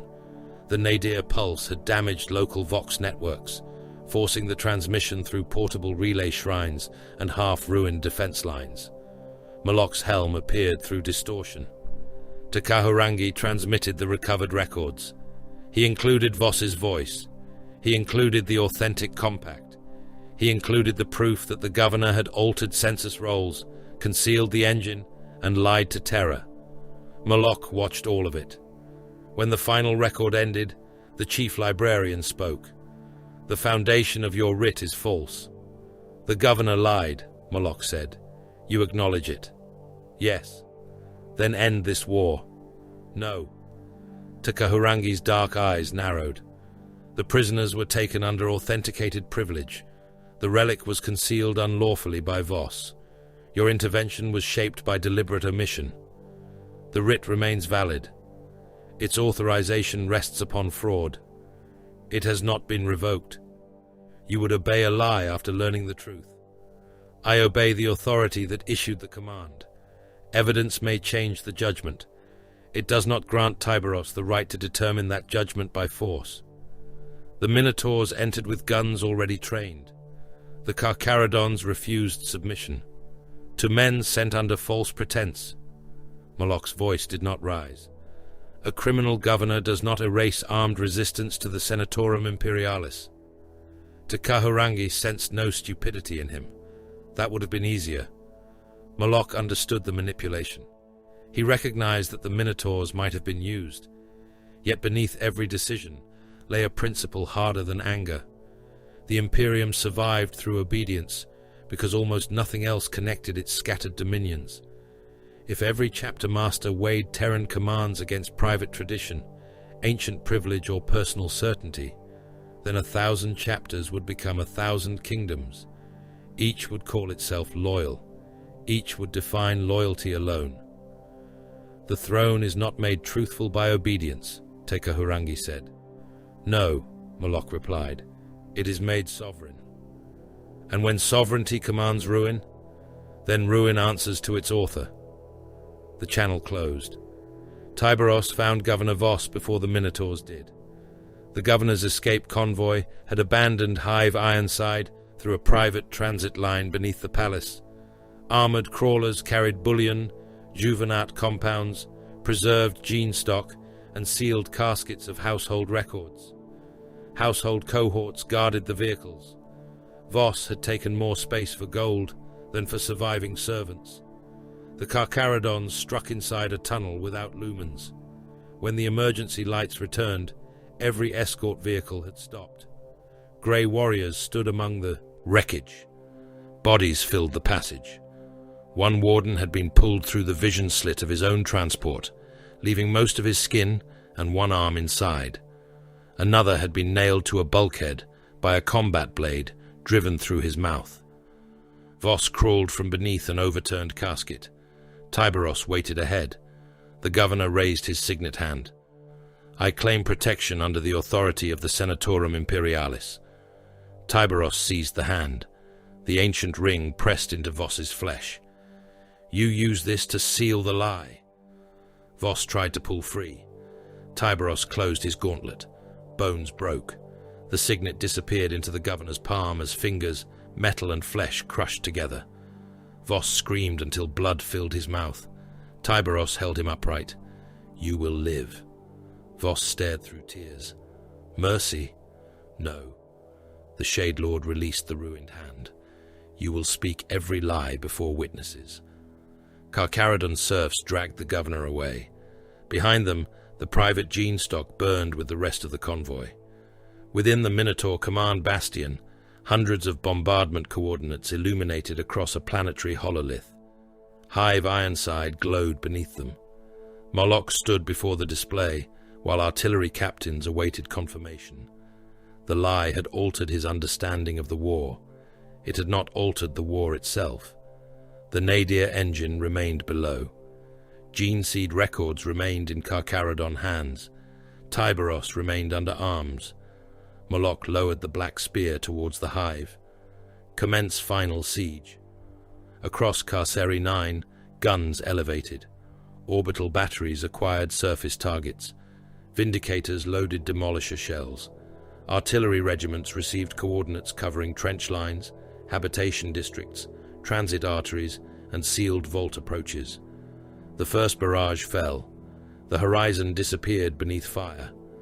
Far beyond the system, Gilliman's fleet drove through the warp towards them.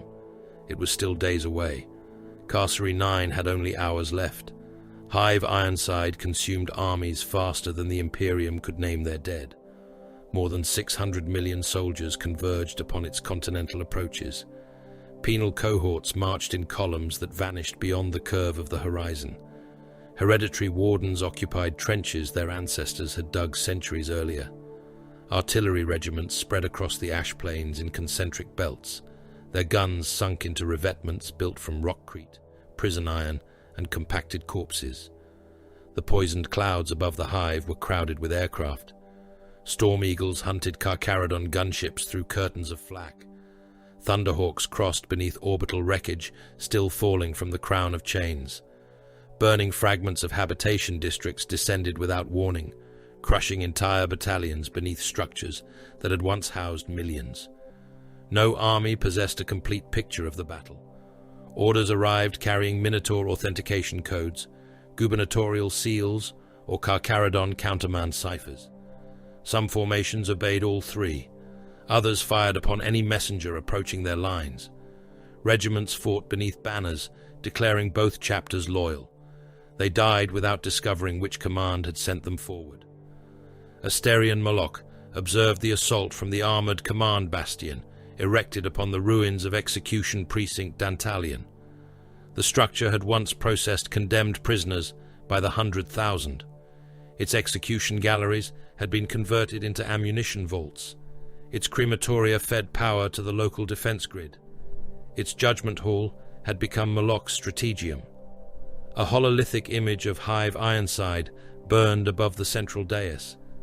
The hive had been divided into layers of consumption: outer mine belts, trench precincts, fortified hab zones, manufacturing walls, transit arteries, the sealed approaches to the central vault. Each layer carried a projected cost. Mortal losses were measured in millions. Armored losses were measured in companies. Minotaur losses were measured by squad, armor pattern, and gene seed recovery probability. Moloch studied the numbers without anger. The 17th penal mass has reached the eastern mine belt, a mortal general reported. Expected survival is below 1 man in 12. Advance the 18th. The breach is not yet confirmed. It will be. The general looked towards the tactical projection. Men were disappearing from the eastern approach in dense clusters of dying runes. The mines may extend another 3 kilometers. Then 3 kilometers of men will find their limit. Moloch marked the avenue for armored exploitation. Penal troops advanced beneath overseer fire. Explosive collars detonated among those who turned back. The first ranks vanished in fountains of soil and severed limbs. The next climbed across them. Mines tore legs from bodies, opened torsos, and threw men high enough for those behind to see them come apart in the air. Each detonation revealed a path. When enough bodies covered the ground, Minotaur armor moved. Predators advanced first, autocannon hammering suspected firing positions. Vindicators followed behind them, demolisher shells reducing bunkers to craters filled with cooked flesh and molten weapon parts. Spartans entered the lanes last. Their tracks crushed the wounded into the mine soil. Inside their armored holds, Minotaur Terminators waited in silence while millions died to clear the way. Moloch did not commit them until artillery had finished. Thousands of guns fired together. The horizon became white. Shells struck the hive wall in overlapping waves. Rockcrete bastions opened beneath the barrage. Towers leaned, split and collapsed into districts already choked with refugees. Habitation blocks disappeared beneath dust clouds, stained red by the men inside them. The bombardment lasted until nothing remained that resembled a defense line. Then the Spartans opened. Bronze giants emerged into the burning ruin. They killed everything still moving. Far beneath them, the Carcharodons hunted through black water. The underhive had become an inland ocean. Pressure locks had failed. Reservoir walls had burst. Millions of tons of seawater filled transit caverns, manufactoria, and habitation levels. Emergency lumens glowed beneath the surface, casting sickly light through corpses trapped against ceilings. Tyberos moved along a drowned processional way. His armor was void-sealed. Hunger and Slake rested beneath the water, their powered edges dark. The Red Brethren followed behind him, their immense forms passing between sunken statues and overturned prison wagons. Above them, Minotaur troops crossed a temporary bridge. Their footfalls traveled through the water. Tyberos raised one gauntlet. The Carcharodons separated. A bronze warrior looked down as a ripple passed beneath him. The water erupted. Grey Terminators seized the bridge from below. One Minotaur disappeared beneath the surface before he could fire. A chain fist entered his abdominal plate and opened him from groin to sternum. Blood and oil rose together in thick clouds. Another Minotaur locked his mag boots to the bridge and fired downward. Bolt rounds entered the water and detonated among the Carcharodons. One Red Brethren warrior lost part of his helm. The sea flooded into the breach, carrying fragments of skull and brain tissue through the armor. Tyberos came through the bridge beneath the shooter. Hunger sheared through both legs. The Minotaur fell backwards, mag boots still locked to the severed limbs. Slake entered his chest before he struck the deck. The powered blades opened the cuirass, and the water filled with shredded organs. The surviving Minotaurs withdrew towards the tunnel gate. A Carcharodon caught the last by the ankle. The bronze warrior fired his bolter into the water until a grey gauntlet closed around his weapon arm. He vanished beneath the surface. His vox carried one burst of static, then the grinding scream of a chain fist biting through his breastplate. The water stilled. Blood gathered along the ceiling. Tyberos continued towards the central vault. He felt the war above through the stone. The bombardment was not rage. It had rhythm.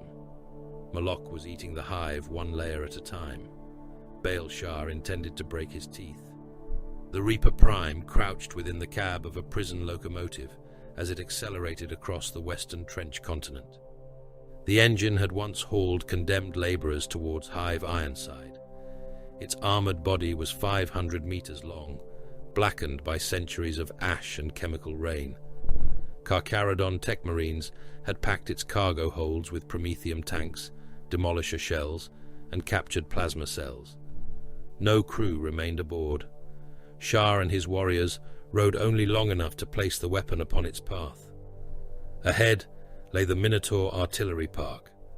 Hundreds of guns occupied the plain. Earthshaker cannon, siege mortars, and tracked bombard platforms fired in continuous sequence. Their crews loaded shells beneath prefabricated armor, while overseer cadres drove mortal laborers through the ammunition lines. The locomotives approached along 3 abandoned freight routes. Minotaur augurs detected them. Artillery shifted towards the tracks. The first shells struck the lead engine and tore open its forward armor. The locomotive continued beneath automated control.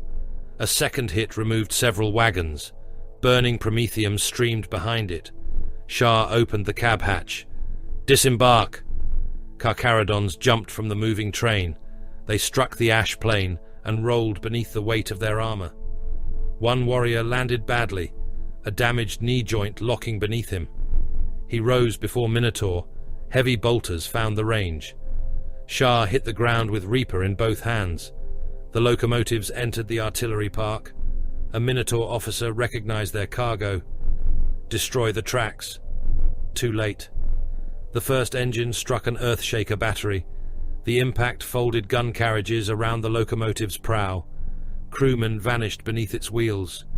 Ammunition loaders were thrown against armor plates hard enough to burst their bodies. Then the explosives detonated. The artillery park became a sun. Promethium, plasma cells, and demolisher shells ignited together. Guns flew through the air in pieces. Armored vehicles rolled onto their backs. Men disappeared into incandescent fire or ran burning across the trenches with skin hanging from their faces. The second locomotive exploded inside the ammunition reserve. Shells cooked within their racks. Successive detonations traveled for kilometers, opening gun pits and hurling burning crewmen across the battlefield. One artilleryman landed beyond the outer trench without his legs, organs trailing behind him in a steaming rope. Shar led the third company through the blast. Grey warriors struck the surviving batteries before the Minotaurs recovered. Reaper tore the head from a bronze sergeant. Bolter fire killed mortal loaders by the dozen. Carcharodon melter charges transformed gun breeches into pools of glowing metal. The Minotaur response came from beneath the artillery shelters. Terminators rose through armored hatches. Storm bolters opened fire. The first volley killed 3 Carcharodons. One warrior's chest disappeared in overlapping detonations. Another lost both arms and most of his face before falling beneath the tracks of a retreating ammunition carrier. Shar ordered withdrawal. The Minotaurs pursued. Bronze Terminators crossed the burning park through smoke and raining metal. Thunder hammers struck fleeing Carcharodons from behind. A grey warrior folded around the impact, his spine driven through the front of his breastplate. Shar turned to cover the retreat. Reaper caught a thunder hammer beneath the head. The opposing power field screamed. The Minotaur forced him backwards. Shar released one hand from the axe, drew his bolt pistol, and fired beneath the warrior's gorget. The shell entered the throat. The detonation removed the lower half of the Minotaur's head. His tongue, teeth, and jaw fragments burst through the helmet grille. Shar kicked the corpse aside. Nearly half the third company failed to reach the extraction tunnels. The artillery park burned behind them. The surviving guns resumed firing before the Carcharodons had finished withdrawing. Carcere's generals came before Moloch, while the bombardment continued. There were 7 of them, all male, all wearing uniforms, heavy with medals earned by ancestors or purchased through gubernatorial favor.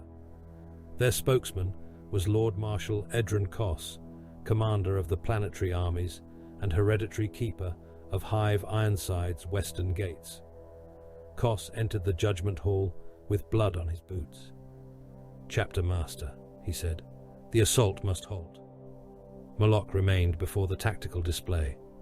"The assault is progressing. Our losses have exceeded every sustainable estimate." "Then your estimates were defective. 200 million troops have been killed, maimed, or cut off since the siege began. More remain." Kos's face tightened. "The penal armies are breaking. Ammunition reserves are failing. Entire regiments are firing upon one another. The governor's chain of command no longer exists." "Then replace it." "With whom?" Moloch turned. "With men who obey." Kos removed his command baton and placed it upon the dais. "I will not order another advance." The other generals followed his example. For the first time, the gunfire beyond the walls seemed distant. Moloch stepped down from the dais. The black spear rested in his hand. Kos lifted his chin.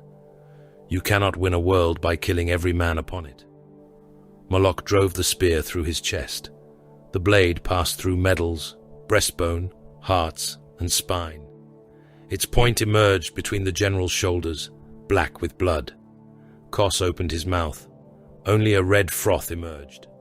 Moloch lifted him from the floor and cast the body aside. The corpse struck the judgment steps and split around the wound, organs spilling across the discarded command baton.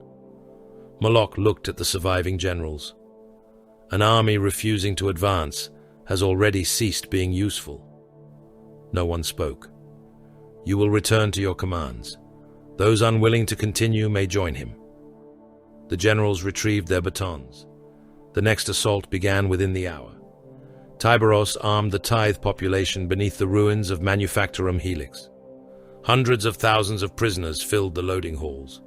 Some had been selected as aspirants. Others were void crew candidates, laborers or men taken simply because their bodies remained strong enough to serve. Captured lasguns lay in piles before them. Carcharodon serfs moved through the crowds, cutting chains and distributing weapons. A scarred prisoner looked up at Tyberos. "You free us?" "No." The answer silenced the men nearest him. "The Bronze Warriors intend to return you to this world," Tyberos said. "Those who survive will resume their sentence." A murmur spread through the hall. "You will attack their barricades. You will continue until the path is open." "What do we gain?" "A weapon." The prisoner laughed. Tyberos watched him. The laughter died. "You offer no pardon?" "No." "No place among you?" "No." "Then why should we fight?" "Because the Minotaurs will chain you again." Tyberos turned away. For the prisoners of Carcere, that was enough. The attack emerged through 12 underhive gates.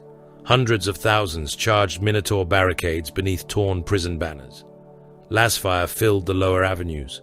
Men screamed curses, prayers and promises of vengeance. Minotaur heavy bolters answered. The first ranks disintegrated.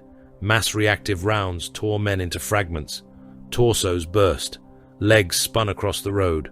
Blood struck those behind in hot sheets. Flamers ignited. Burning prisoners ran into one another. Skin blackened, split and peeled away. Men collapsed in piles while those behind climbed across them and caught fire from their bodies. The Minotaurs did not hesitate. They fired through the human tide. Moloch watched the advance upon the tactical display. The prisoners' attack appeared desperate and broad. It was neither. Their columns struck 6 barricade systems, but the pressure was uneven. The strongest concentrations forced Minotaur reserves towards the eastern transit spine. The weakest assault fell near an abandoned maintenance route leading beneath the central vault. Moloch saw the absence. "Tyberos is moving through the western sublevels," he said. A captain studied the display. There are no confirmed Carcharodon returns. That is the confirmation. Moloch ordered 3 Terminator cohorts into the lower hive. The prisoners continued dying above them. The nadir engine pulsed. The first pulse had distorted gravity. The second reached the bones of the planet. Ancient tectonic regulators beneath Hive Ironside awakened without command. Machine spirits screamed through forgotten conduits. Pressure gates opened along fault lines. Reactor stabilizers failed. The world moved. Sea walls split beneath the underhive. Black water entered in vertical columns, falling through districts already flooded from below. Manufactorum reactors ruptured as coolant systems drowned. Steam explosions tore towers from their foundations. Whole habitation sectors collapsed into boiling subterranean oceans. Millions died beneath falling masonry. Millions more were trapped as transit tunnels folded around them. Water-filled chambers packed with refugees. Men crushed one another against sealed doors until the pressure burst them open and carried their bodies into darkness. The death toll passed 1 billion. No bell marked the number. No scribe stopped the war. Moloch reached the central vault through a passage opened by Hecaton claws. The Minotaurs found the containment frame of the nadir engine, abandoned but intact. Bronze tech marines locked gravitic clamps around it. Several Carcharodon gene seed reliquaries remained within the adjoining Apothecarian vault. They were removed under heavy guard. The last tithe transports were seized in the western loading crypts. Prisoners inside their cages stared through the bars as bronze warriors claimed them. Moloch stood within the ruined nadir chamber. Tyberos had withdrawn, not in defeat, in calculation. Recovering the relic upon the surface would require the Carcharodons to attack fortified Minotaur positions through routes now mapped by Auspex. Every failed assault would bleed warriors Tyberos could not replace. Moloch had taken what the Shade Lord valued. He expected Tyberos to come for it. Aboard the Nicor, Tyberos studied the Minotaur dispositions. Bronze forces fortified Hive Ironside. Terminators guarded the captured gene seed. Hecatons surrounded the nadir engine. Minotaur armor occupied every surface approach. The Daedalus crater remained above the planet. Its defensive screen had thinned to support the planetary assault. Tyberos turned from the surface map to the orbital display. Baal Shah stood nearby, armor blackened from the artillery strike. Nearly half of the third company was gone. "The vault is lost," Shah said. "The vault is stone. The gene seed is aboard their transports. It will move upward. The engine? It will follow." Tyberos placed one gauntlet upon the command dais. "Signal the Nicor's escorts, all weapons upon the Minotaur flagship." The bridge crew obeyed. "Prepare every surviving Red Brethren teleport beacon." Shah looked towards the bronze icon of the Daedalus crater. "Their surface army will be stranded without it." "No." Tyberos's whisper was almost lost beneath the rising engine noise. "They will be trapped."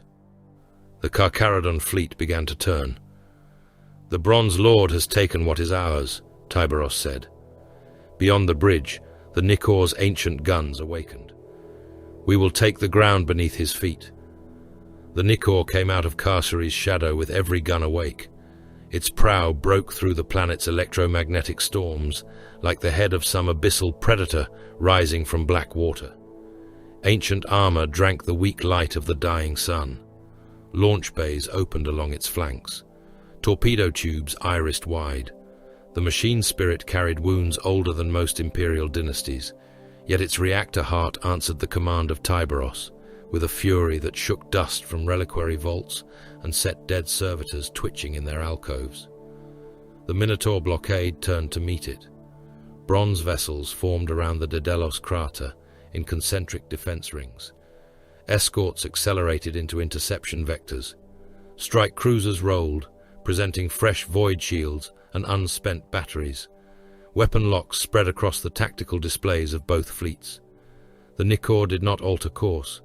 Carcharodon escorts moved ahead of it. They were smaller, faster, and already wounded from the battle around the crown.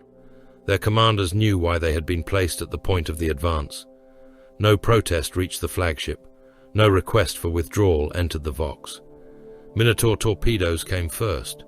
They crossed the void in disciplined waves, guidance spirits adjusting around wreckage and orbital debris. Point defense batteries aboard the Carcharodon escorts opened fire. Tracer streams cut through frozen bodies, broken freight modules, and clouds of metallic ash. One torpedo vanished. 3 more passed through. The lead Carcharodon vessel took the first impact beneath its prow.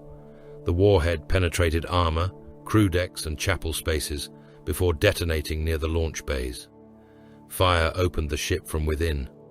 Atmosphere carried serfs, weapons, and fragments of armored warriors into space. The vessel remained in formation. A second salvo struck its drive section. The escort broke apart. Its burning halves drifted across the Minotaur firing lanes and absorbed the lance strike intended for the Nikkor. Tyberos watched the deaths upon the command dais. "Maintain approach."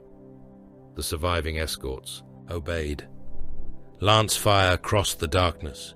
Void shields flared around the Nikkor, became radiant skins of stressed energy, and collapsed one layer at a time.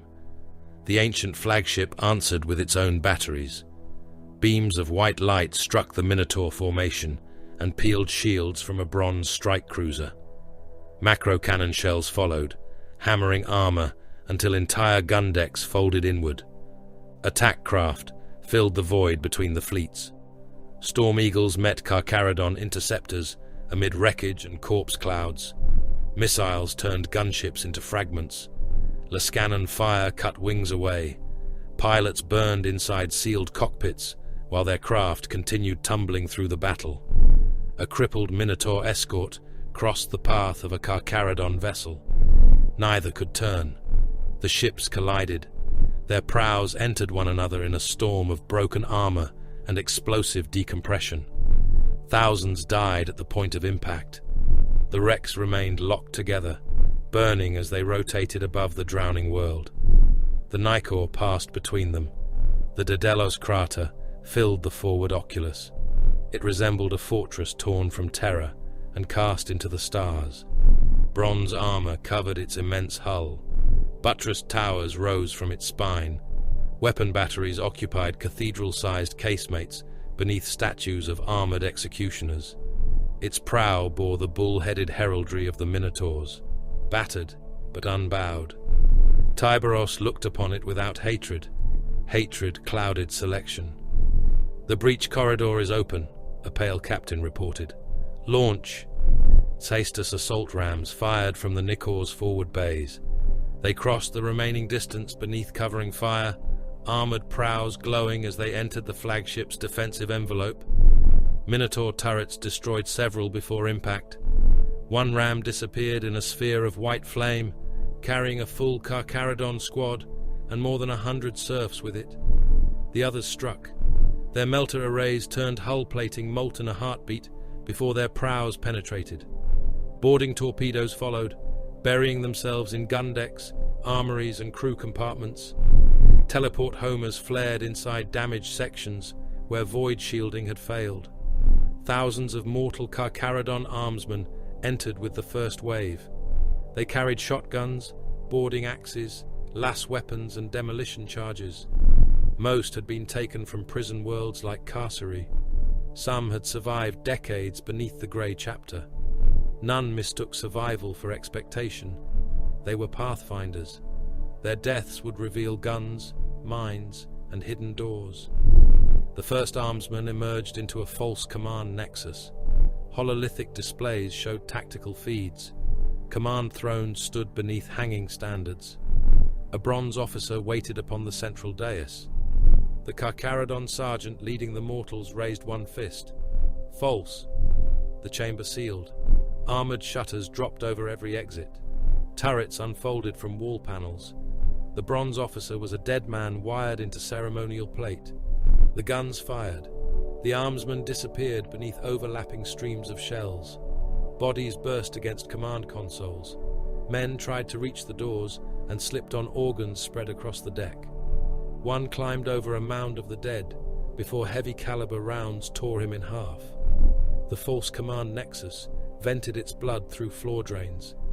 Elsewhere, boarding parties entered corridors that narrowed into shielded choke points. Blast doors divided formations. Internal guns recognized Minotaur armor signatures and fired at everything else.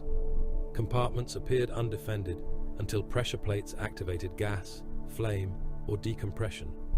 The Tyberos crater had been built to resist invasion. Its defenders had rehearsed this war before Tyberos arrived. Carcharodon serfs died by the thousand. They found the path. Tyberos entered through a teleport flare amid the Red Brethren. Reality hardened around his armor. The chamber was already under fire. Minotaur Terminators held the far end behind interlocked storm shields. Their bolters fired in sequence, one rank discharging, while the next replenished ammunition. Mass reactive shells struck Red Brethren plate and burst against the walls. A grey veteran lost an arm at the shoulder. He remained upright. Tyberos advanced through the volley. Hunger and Slake opened a sealed bulkhead to his left. Powered blades entered metal. Chain teeth screamed. The door tore from its frame and collapsed into the passage. Beyond, crushing 2 Minotaur serfs beneath its weight. The Red Brethren followed through the new route. Every wall became a possible door beneath Tyberos's hands. Every body became movable cover. They reached a gravity junction where the Minotaurs had established another shield wall. The defenders expected an assault along the deck. Tyberos disengaged his maglocks. Reduced gravity carried him towards the wall. He ran across it. The immense warrior moved at an angle that made lesser minds recoil. His boots struck bulkhead plating, then ceiling. Minotaur bolters tracked too slowly. Tyberos released the surface and fell among them. Slake cut through a raised shield arm. Hunger entered the warrior behind it, ripping open breastplate, ribs, and lungs. Tyberos turned before the blood struck the deck. A thunderhammer swung for his spine. He caught the wielder's wrist, used the motion to drag the Minotaur forward, and drove both gauntlets into the warrior's abdomen. The chain teeth opened him from within. Shredded intestines and fragments of pelvis sprayed across the shield line. The Red Brethren struck the breach. Chain fists bit through bronze plate. Combi bolters fired into exposed joints. The Minotaur wall collapsed beneath grey bodies and calculated force. Tyberos continued towards the transport chamber. Asterion Moloch watched him come. The chapter master stood within the true strategium of the Tyberos crater, surrounded by casualty reports and breach projections. Carcharodon incursions spread through the vessel in fractured patterns. Several were genuine threats. Others existed only to draw defenders away from Tyberos. Moloch identified the central penetration. He did not close it. "Withdraw the 4th Terminator cohort from the shrine decks," he ordered. A captain looked towards the tactical display. "That will expose the secondary route to the strategium." "Yes. Then Tyberos may reach this chamber." "He will." The captain understood. Moloch was not losing control of the flagship. He was shaping the path through it. Strong formations were recalled from lesser breaches. Doors were opened along one route and sealed along all others. Carcharodon attackers found resistance weakening before them, each apparent victory guiding them deeper towards Moloch. The Shade Lord thrived upon darkness, mobility, and withdrawal. Moloch would give him a confined chamber, one exit, and no surviving brothers to cover retreat. "Maintain pressure upon every secondary incursion," Moloch said. "The center is mine." Ivanus Encomi received the order upon the reliquary deck. The captured Carcharodon gene seed vaults rested within gravitic clamps along the chamber's center line. Black iron caskets stood beneath armed servitors and bronze guards. Beyond them, the Nadir engine's transport frame waited for transfer to a Mechanicus vessel. Baal Shah came through the western gate. His third company had been reduced to a knot of blood-darkened survivors. Reaper growled in his hands. The broken lenses of his helm had been replaced with crude optical plates. His armor carried fresh rents from the artillery park and the war beneath Hive Ironside. Enkomi raised his Crozius. "Your dead follow you closely, Reaper Prime." Shah walked towards him. "Yours wait ahead." Minotaurs and Carcharodons collided around the reliquaries. Enkomi struck first. The Crozius caught Shah across the chest. Its power field burst through the outer breastplate and broke the fused ribs beneath. Shah was hurled into a gene seed clamp, hard enough to bend its support frame. Pain filled his armor warnings. He rose before the Reclusiarch reached him. Reaper tore across Enkomi's shoulder. The chain axe bit into the pauldron, chewed through the upper plate, and entered flesh. Enkomi twisted away. The weapon tore most of the shoulder guard free and opened the arm beneath. Muscle separated from bone. The limb hung at an angle, held partly by armor cables and strips of mutilated flesh. Enkomi transferred the Crozius to his other hand. He struck Shah's helm. The blow cracked one optical plate and opened the cheek beneath. Blood filled Shah's mouth. Shah drove forward. His shoulder hit Enkomi's damaged side. The Reclusiarch staggered. Reaper rose for the killing blow. Then Shah looked beyond him. The reliquaries remained locked in their clamps. Minotaur reserves entered the eastern passage. He had time to kill Enkomi. He did not have time to recover the gene seed afterward. Shah turned Reaper upon the clamps. The chain axe struck the first gravitic housing. Metal tore. Warning runes flared. The reliquary broke free and slid across the deck as the flagship rolled beneath external fire. Enkomi raised his Crozius. Shah kicked him away and destroyed the second clamp. The deck plating beyond the vaults had already been weakened by Carcharodon melter charges. It ruptured under the weight of the sliding caskets. Atmosphere escaped. The gene seed reliquaries disappeared through the breach into a lower cargo chamber where Carcharodon recovery teams waited beneath void seals. Enkomi struck Shah from behind. The Crozius broke another rib and drove the Reaper Prime to one knee. Shah fired a bolt pistol into the Reclusiarch's damaged shoulder. The round detonated inside the wound. Enkomi fell, his arm almost severed. Shah could have finished him. Instead, he followed the gene seed into the lower chamber. The breach sealed behind him beneath emergency shutters. Enkomi remained alive upon the reliquary deck, blood pouring from his ruined shoulder. His first order upon regaining his feet was not for aid. Seal every route to the transport chamber. Tyberos reached it before the command was obeyed. A Minotaur captain waited before the nadir engine with a Terminator command squad, their shields locked across the chamber. "Tyberos," the captain said, "your path ends." The Shade Lord did not answer. The Minotaurs fired. Tyberos moved into them. Hunger caught the first storm shield and forced it aside. Slake severed the arm holding it. Tyberos used the falling warrior to absorb the next volley, then drove a gauntlet through the Minotaur behind him. A thunder hammer struck his flank. Armor cracked. Tyberos turned with the blow and closed Hunger around the hammer wielder's helm. The blades compressed. Chain teeth awakened. The helmet collapsed inward until blood, eyes, and fragments of skull burst through the grille. The captain thrust a power sword towards Tyberos's throat. Tyberos trapped the blade between Slake's claws and broke it. The captain drew a combat knife. Tyberos seized his head. He drove the Minotaur face first into the chamber door. Once, the visor broke. Twice, the face beneath collapsed.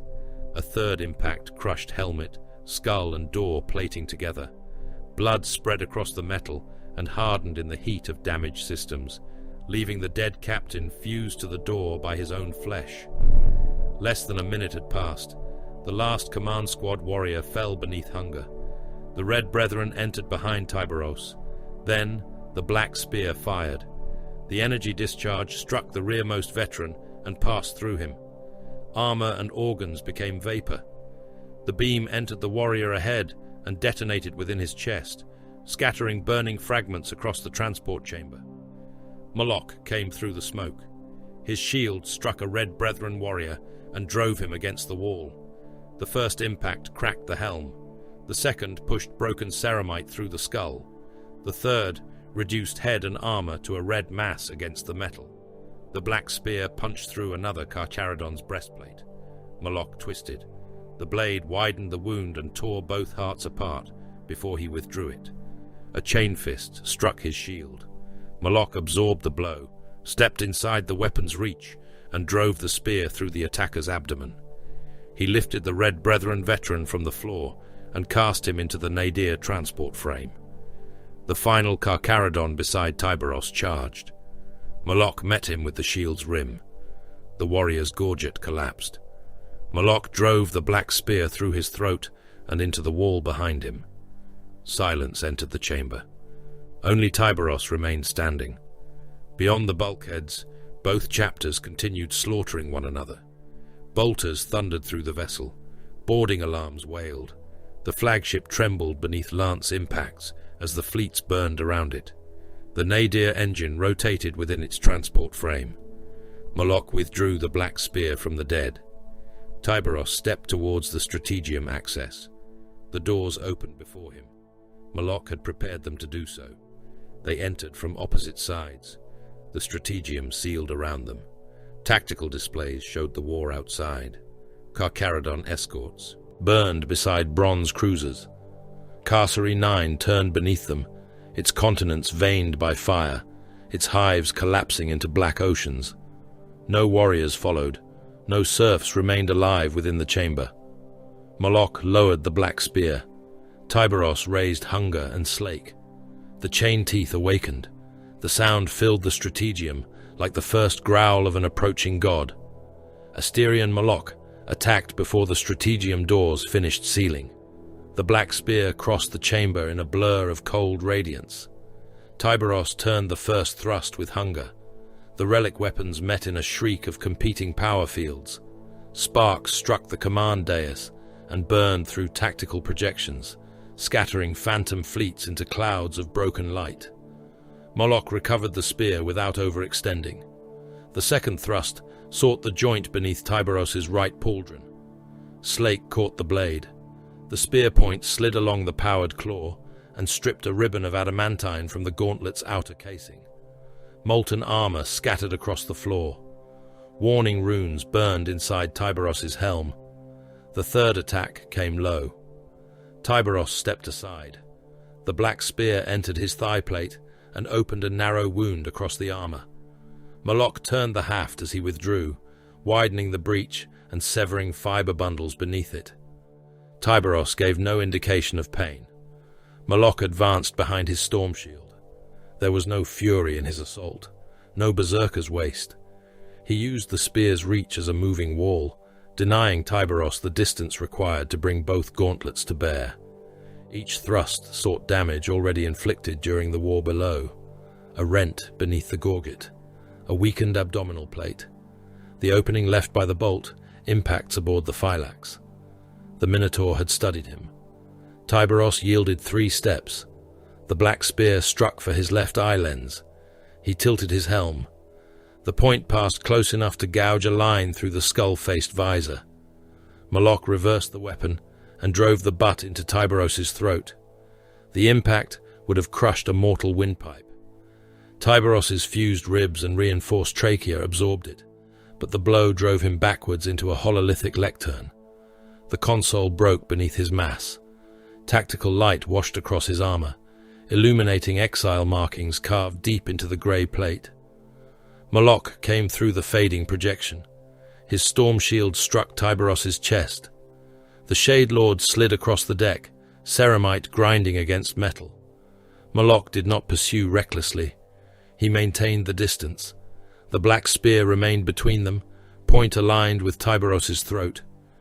"You chose the dark because it concealed weakness," Moloch said. Tyberos rose. Blood ran beneath his damaged gorget. "No." Hunger and slake opened. "The dark conceals nothing." Tyberos advanced. Moloch thrust. This time the Shade Lord did not evade. The black spear entered his shoulder plate. Its energy field sheared through ceramite, subplate, and artificial muscle. The point penetrated deep enough to strike reinforced bone. Dark blood welled from the wound and ran along the spear's blade. Moloch drove it farther. Tyberos closed hunger around the weapon. The powered blades caught the spearhead where it entered his armor. Chain teeth awakened, screaming against the relic metal. Moloch attempted to withdraw. Tyberos pulled. The spear remained embedded in his shoulder, drawing Moloch towards him. The Minotaur planted both feet and leaned back, but Tyberos continued dragging himself along the blade, accepting every additional finger's breadth of penetration to destroy the reach between them. Slake crossed Moloch's guard. The gauntlet struck his cuirass. Its outer blades tore through bronze plate from lower ribs to sternum. The chain teeth followed, ripping cables, synthetic muscle, and hardened scar tissue from the wound. Blood erupted across Tyberos's arm. Moloch moved his shield between them. Slake struck again. The blow would have opened the Minotaur from hip to throat. The storm shield caught it. Its field became a sheet of white fire. Several generator nodes overloaded at once, exploding from the shield face in showers of molten bronze. The impact lifted Moloch from his feet and hurled him through a command console. The structure collapsed beneath him. Tyberos tore the black spear from his shoulder. Blood followed the blade in a heavy spray. He took one step towards Moloch. The Minotaur was already rising. His cuirass hung open. Torn cables twitched against exposed flesh. One reinforced rib showed through the wound, pale beneath blood and synthetic tissue. Moloch's breathing remained controlled. He did not examine the damage. He raised the spear. The weapon's internal capacitors whined. Tyberos moved. The black spear discharged at contact range. White light filled the strategium. The energy blast struck Tyberos beneath the ribs. Armor, flesh, and blood became incandescent vapor. The beam passed through his side and blew molten fragments across the chamber.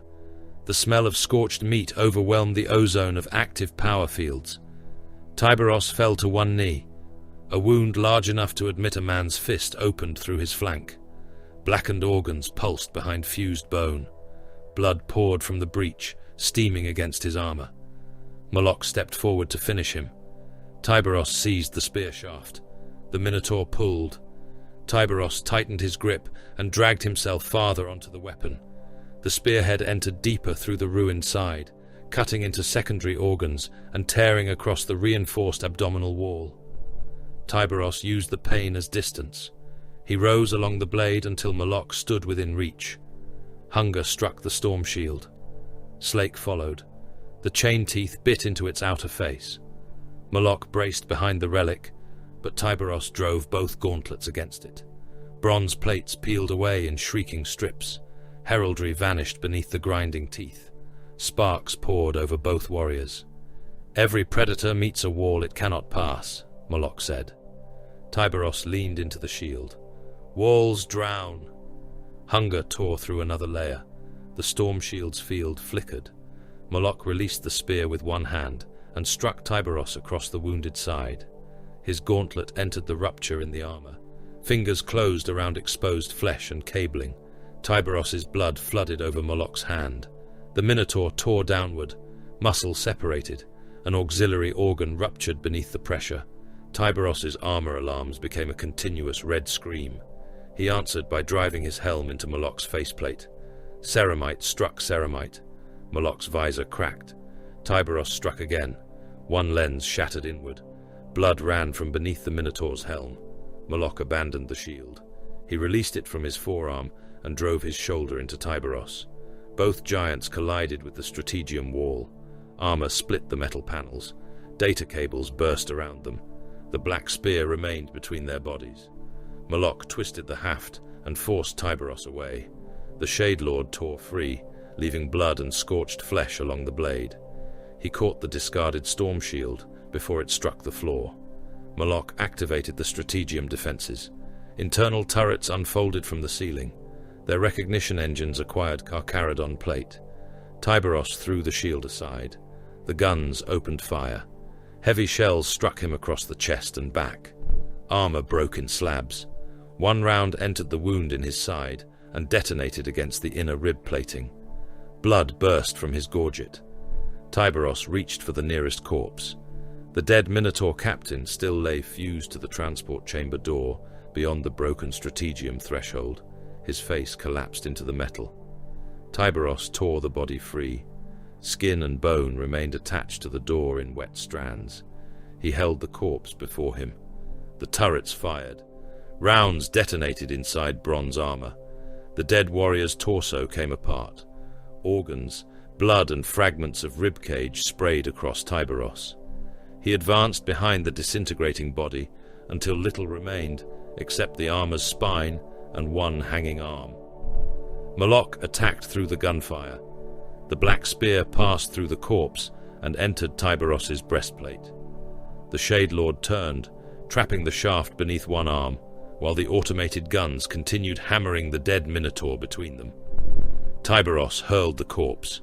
The ruined armor struck a ceiling turret and ripped it from its mount. Moloch drove the spear forward. Tyberos twisted aside. The point opened his abdominal plate instead of entering his heart. Hunger caught the spear shaft. Slake came for Moloch's throat. The Minotaur raised his damaged shield generator housing. The gauntlet struck it and tore away the remaining field nodes, but the makeshift block saved his gorget. Moloch kicked Tyberos in the wounded side. The Shade Lord staggered. The strategium doors ruptured. A Red Brethren veteran entered first, half his helm missing and one arm hanging dead at his side. A Minotaur Terminator followed him through the breach, hammer raised. Neither chapter master paused.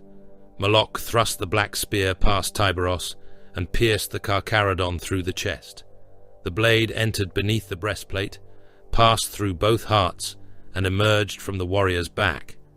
Tyberos drove Slake behind him. The gauntlet closed around the Minotaur Terminator's knee. Powered blades severed the joint. The bronze warrior fell. Tyberos stamped on his helm and crushed it against the deck. Moloch kicked the dead Red Brethren from his spear. Tyberos lifted his foot from the Minotaur's ruined skull. They attacked one another again. More wounded warriors entered the strategium. A Minotaur without a helmet charged Tyberos, face burned almost to the bone. Hunger tore his torso open. The warrior's organs spilled across the command dais before Tyberos cast him into Moloch. Moloch shouldered through the corpse. A Carcharodon fired at him from the doorway. Moloch raised his ruined shield and crossed the chamber behind it. The rounds burst against the remaining bronze layers. He reached the shooter and drove the black spear into the warrior's mouth. The point emerged through the back of the skull, trailing teeth, bone, and grey matter. Tyberos struck Moloch from the side. Slake entered the cuirass wound. The Minotaur's exposed flesh opened. Blood sprayed across tactical consoles and turned the projection of Carcery 9 red. Moloch drove his elbow into Tyberos's helm. The Shade Lord reeled. Both warriors climbed onto the central command dais. The war surrounded them in light. Hundreds of vessels burned across the void. Carcharodon escorts died beneath Minotaur guns. Bronze cruisers vented atmosphere in long white streams. Attack craft circled ruined ships like insects around carcasses. Below them, Carcery 9 collapsed. Continents were divided by tectonic fractures. Black seas filled hive mouths. Reactor detonations illuminated poisoned cloud systems from beneath. Armies marked as loyal continued killing one another across trenches that would soon be beneath boiling water. Neither chapter master looked away.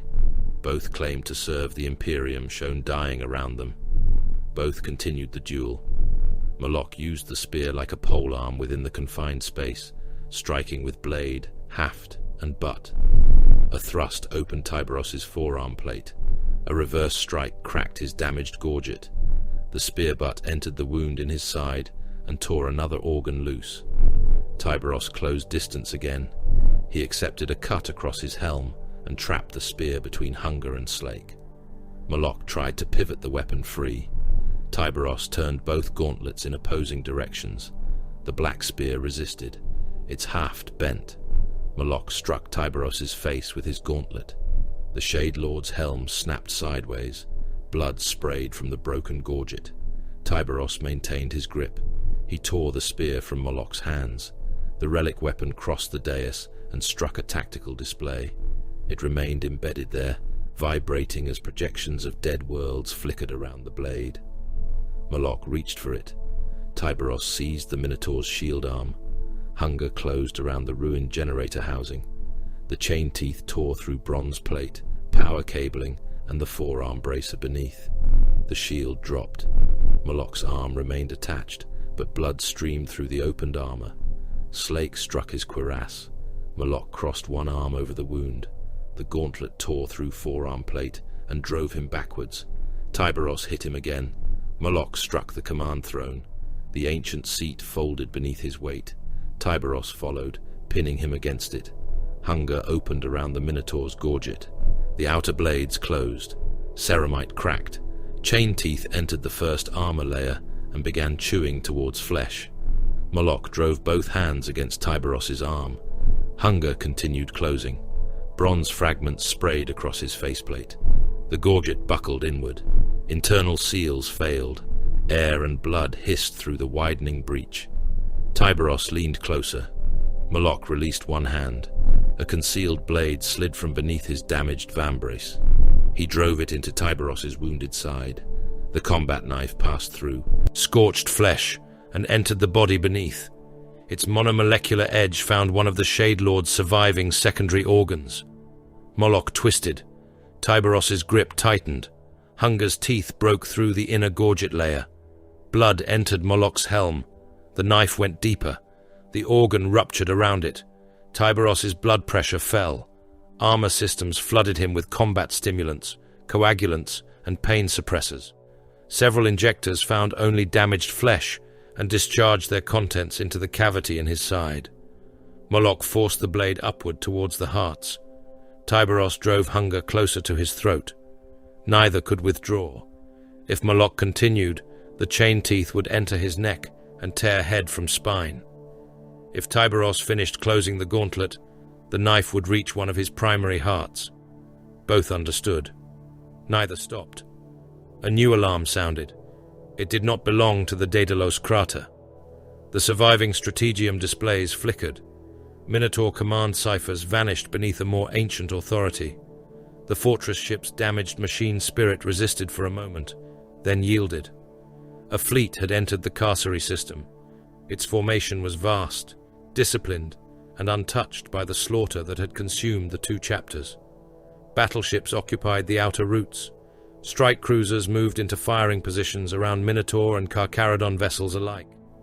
Every surviving ship received the same order: cease fire. The fleets continued shooting.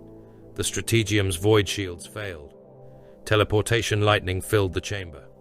Blue-white fire struck the command dais. Armored figures materialized within it, larger than mortal warriors and resplendent in the colors of a crusade that had crossed half the dying Imperium. Honor guards formed a defensive ring, weapons raised towards bronze and grey alike. At their center stood a giant. Robut Gilliman towered above the Adeptus Astartes around him. The armor of fate enclosed him in blue and gold. Laurels crowned a face cut with controlled anger. The hand of Dominion covered one fist, its mechanisms awake beneath the gauntlet. In his other hand rested the weapon that had burned in the grasp of the master of mankind. The Emperor's sword ignited. Fire flooded the strategium. It was not ordinary flame. It carried a light that made every shadow recoil. Warning runes failed across Tyberos's helm. Moloch's cracked lenses darkened in answer. The blade's heat passed over them and rendered the blood upon their armor into smoking crust. Gilliman placed the burning sword between Hunger and Moloch's throat. The chain teeth stopped against its radiance. He looked first at Tyberos, then at Moloch. The Primarch's gaze moved across their wounds, the corpses surrounding them, the ruined strategium, and the hololithic image of Carcery 9 drowning beneath its own dead. Moloch still held the knife inside Tyberos. Tyberos still held Hunger around Moloch's gorget. Neither moved. Gilliman's voice entered the chamber like a cannon heard through cathedral doors. Enough. The single word silenced more than the duel. Vox channels across the flagship died. Turrets folded into their mounts. The surviving warriors at the broken doors lowered their weapons without understanding they had done so. Guilliman took one step forward. The command dais groaned beneath his weight. "You have mistaken the Imperium's desperation for permission to devour it." Tyberos released Moloch. The chain teeth withdrew from the ruined gorget. Moloch pulled the blade from Tyberos's side. Black blood poured onto the throne between them. Neither chapter master knelt.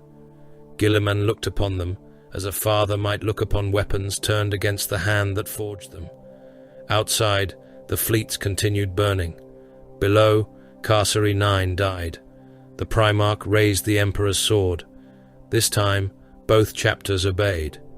The ceasefire began with threats of annihilation. Robout Guilliman's fleet occupied the Carcery system in less than an hour.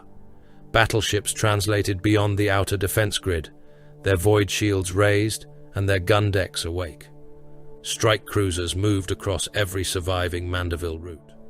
Frigates enclosed the crippled remains of Minotaur and Carcharodon formations within overlapping weapons range. No path remained open. No ship could flee without crossing the guns of the Indomitus Crusade. The Lord Commander's order reached every vessel still capable of receiving it. All weapons were to fall silent.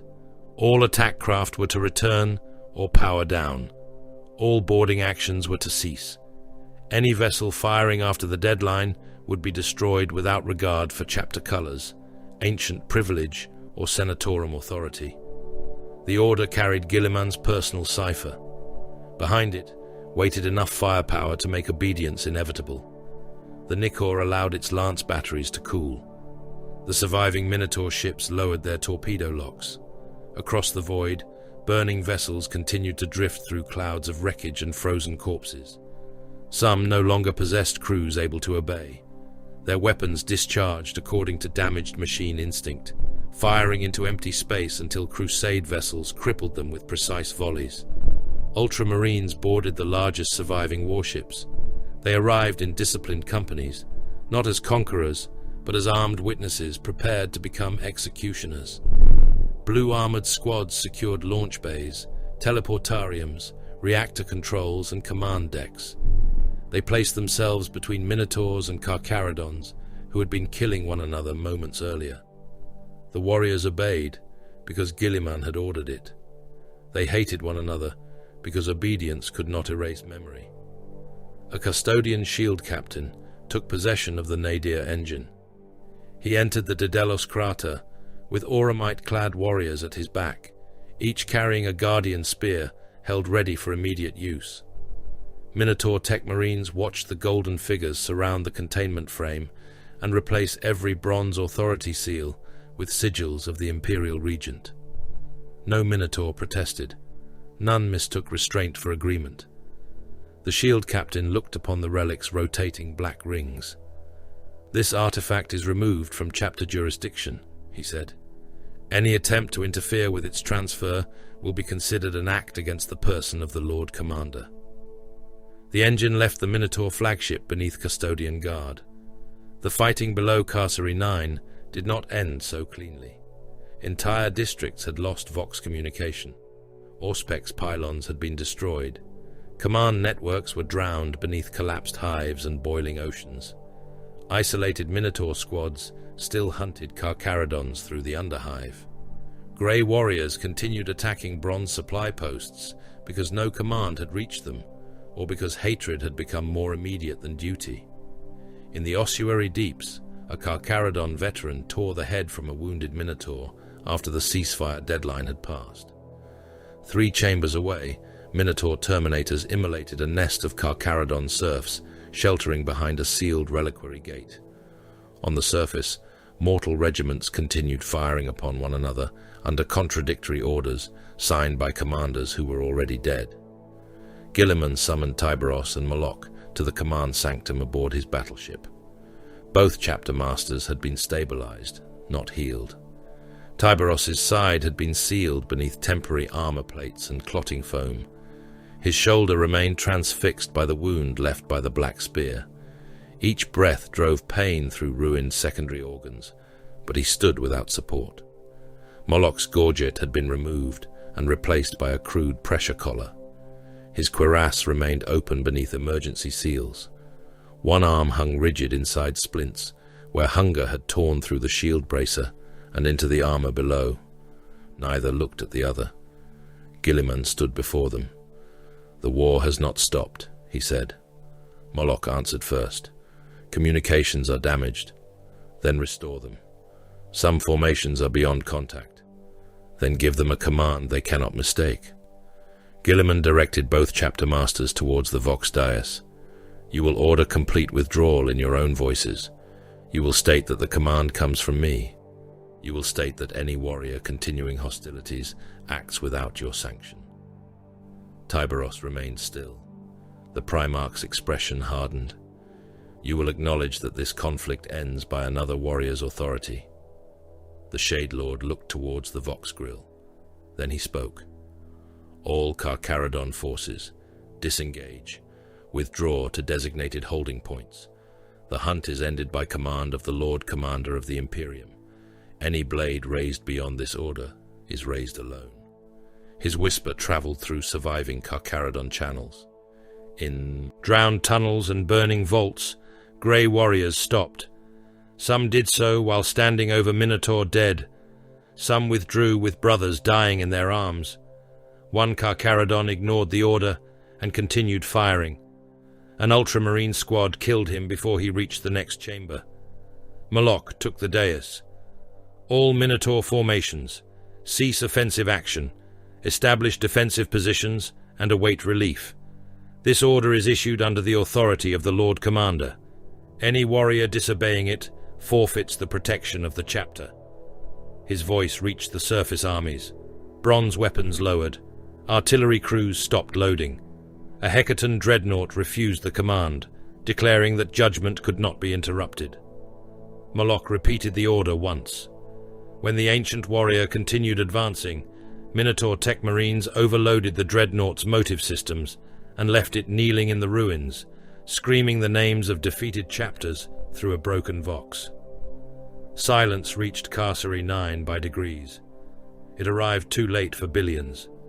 The tribunal convened aboard Guilliman's command ship beneath banners of Macraga and the Imperium.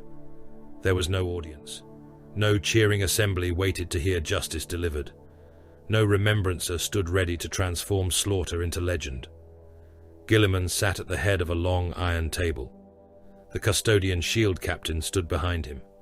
Tyberos and Moloch occupied opposite sides of the chamber, each accompanied by wounded officers. Tekahurangi stood beside the Shade Lord. Ivanas Enkomi remained within the Minotaur apothecarian, his damaged arm preserved, but not yet restored. Magos Dominus Acastian Ro connected himself directly to the chamber's data engines. Governor Helicon Voss was brought in under restraint.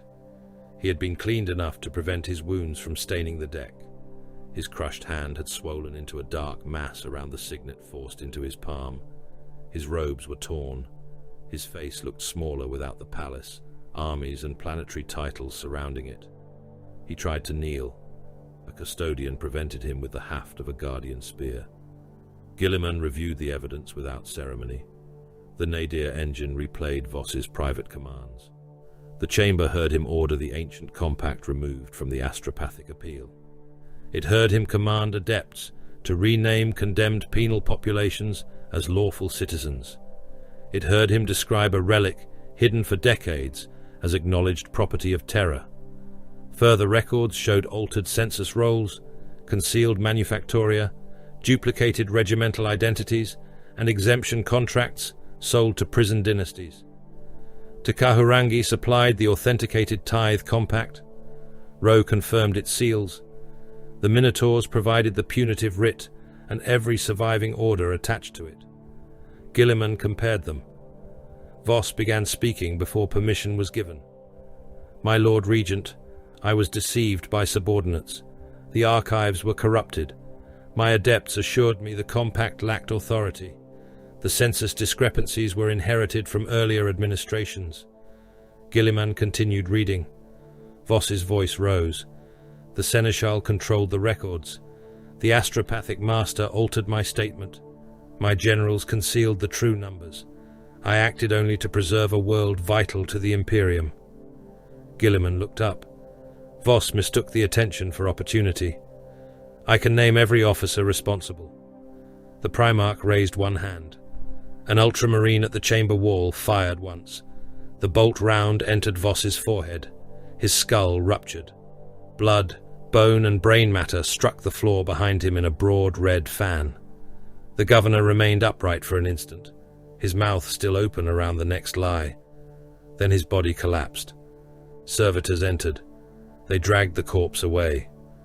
Guilliman returned his attention to the casualty projections before the blood had finished spreading between the deck plates.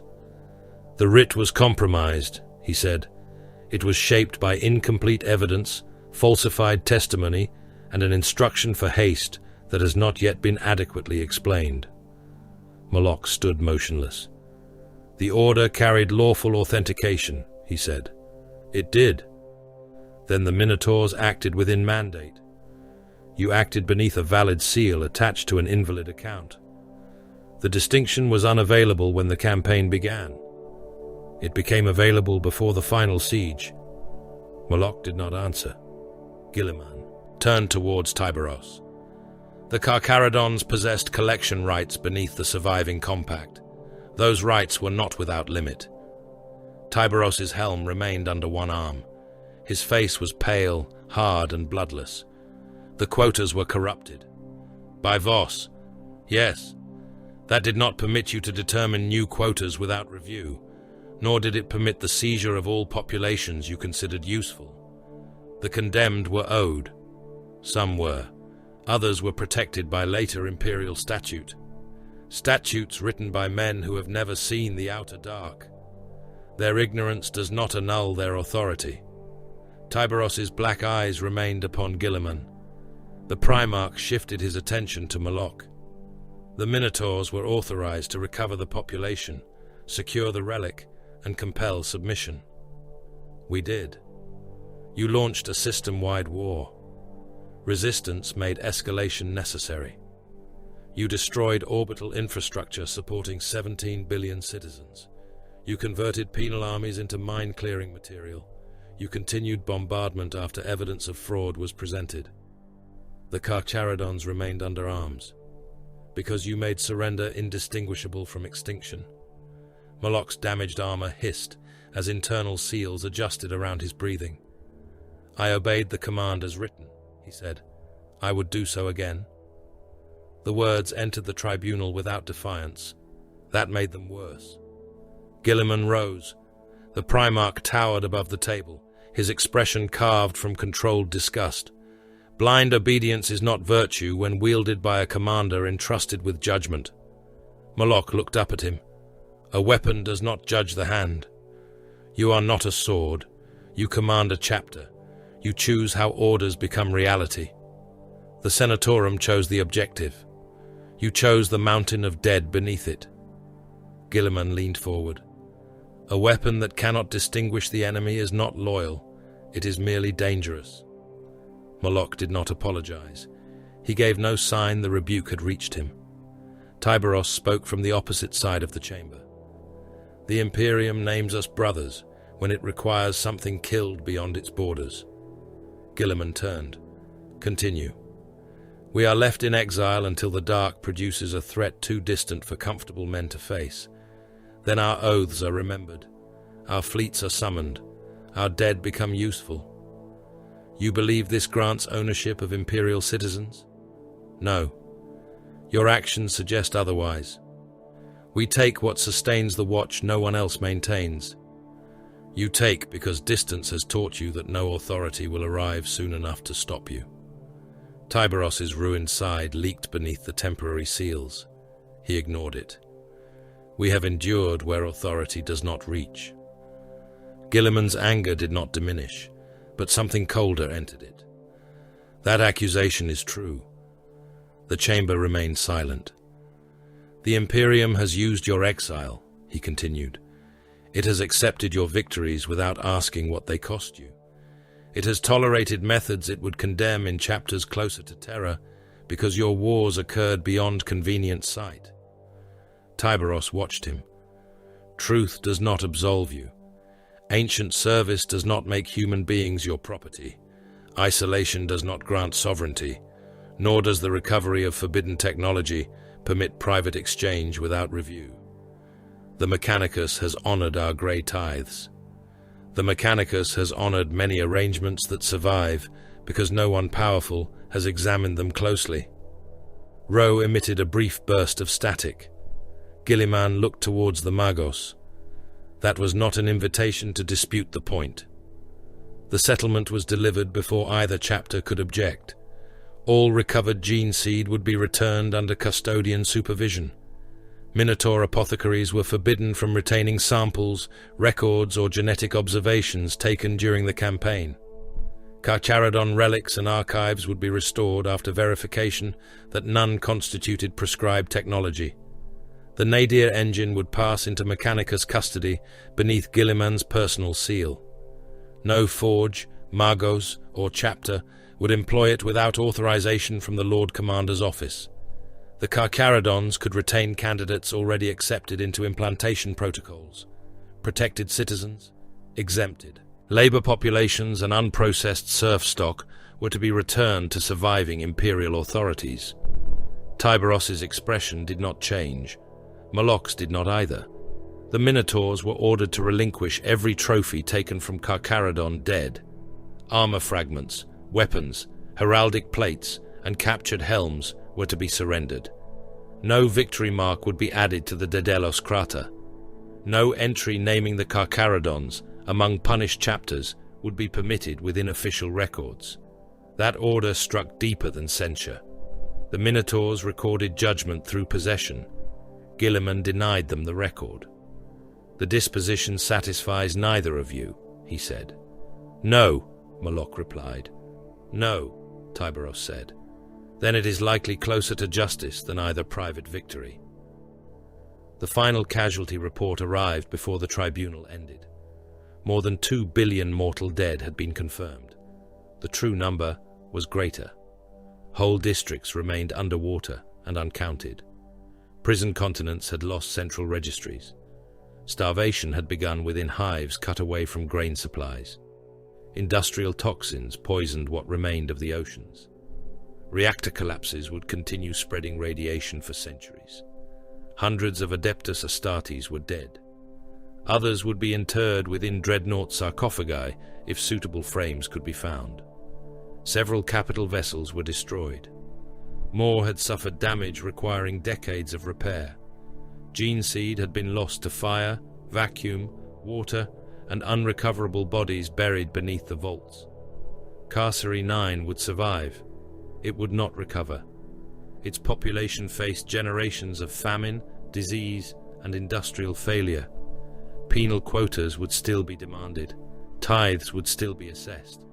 The wider Imperium would not reduce its hunger because one world had been ruined by loyal warriors. Gilliman looked upon the figures. Record the campaign as an Imperial defeat. A data adept hesitated. The Minotaurs held Hive Ironside at cessation, Lord Regent. I did not ask who held a chamber. The Carcharodons recovered part of their gene seed, and I did not ask what they recovered. Gilliman's gaze moved across Tyberos and Molok. 2 loyal chapters crippled one another. A strategic world has been reduced to a charnel ruin. Billions are dead because authority was corrupted. Obedience became fanaticism, and ancient privilege became appetite. He returned to the casualty totals. There was no victory here. The fleet separated beneath crusade guns. Molok returned to the Daedalus crater. His Tartaros plate remained scarred from hunger and slake. The storm shield was carried behind him in sections, its generator housing ruined, its face stripped almost bare. Tech Marines estimated that restoration would take centuries and require alloys no longer forged in quantity. Molok ordered every fragment preserved. Tyberos returned to the Nicor. Apothecaries sealed him within a support frame before the flagship translated. His wounds would have killed lesser Astartes many times over. One secondary organ was gone. Another had been burned beyond regeneration. Moloch's blade had passed close enough to a primary heart that each beat reopened damaged tissue. The Shade Lord remained conscious. The two chapter masters exchanged one final transmission. Moloch appeared beneath bronze light. Another writ will come. Tyberos watched him from the darkness of the Nikor's bridge. And you will obey. Yes, you will hunt us again, if commanded. Tyberos's breathing rasped through the damaged grill of his helm. Then come deeper. Moloch said nothing. The Shade Lord leaned forward. Next time, the Bronze Fleet will never leave the dark. The channel ended. The Minotaurs departed towards the light of Imperial authority. The Carcharodons turned towards the outer dark. Behind them, Carcery 9 burned beneath a sky filled with the ashes of loyal men.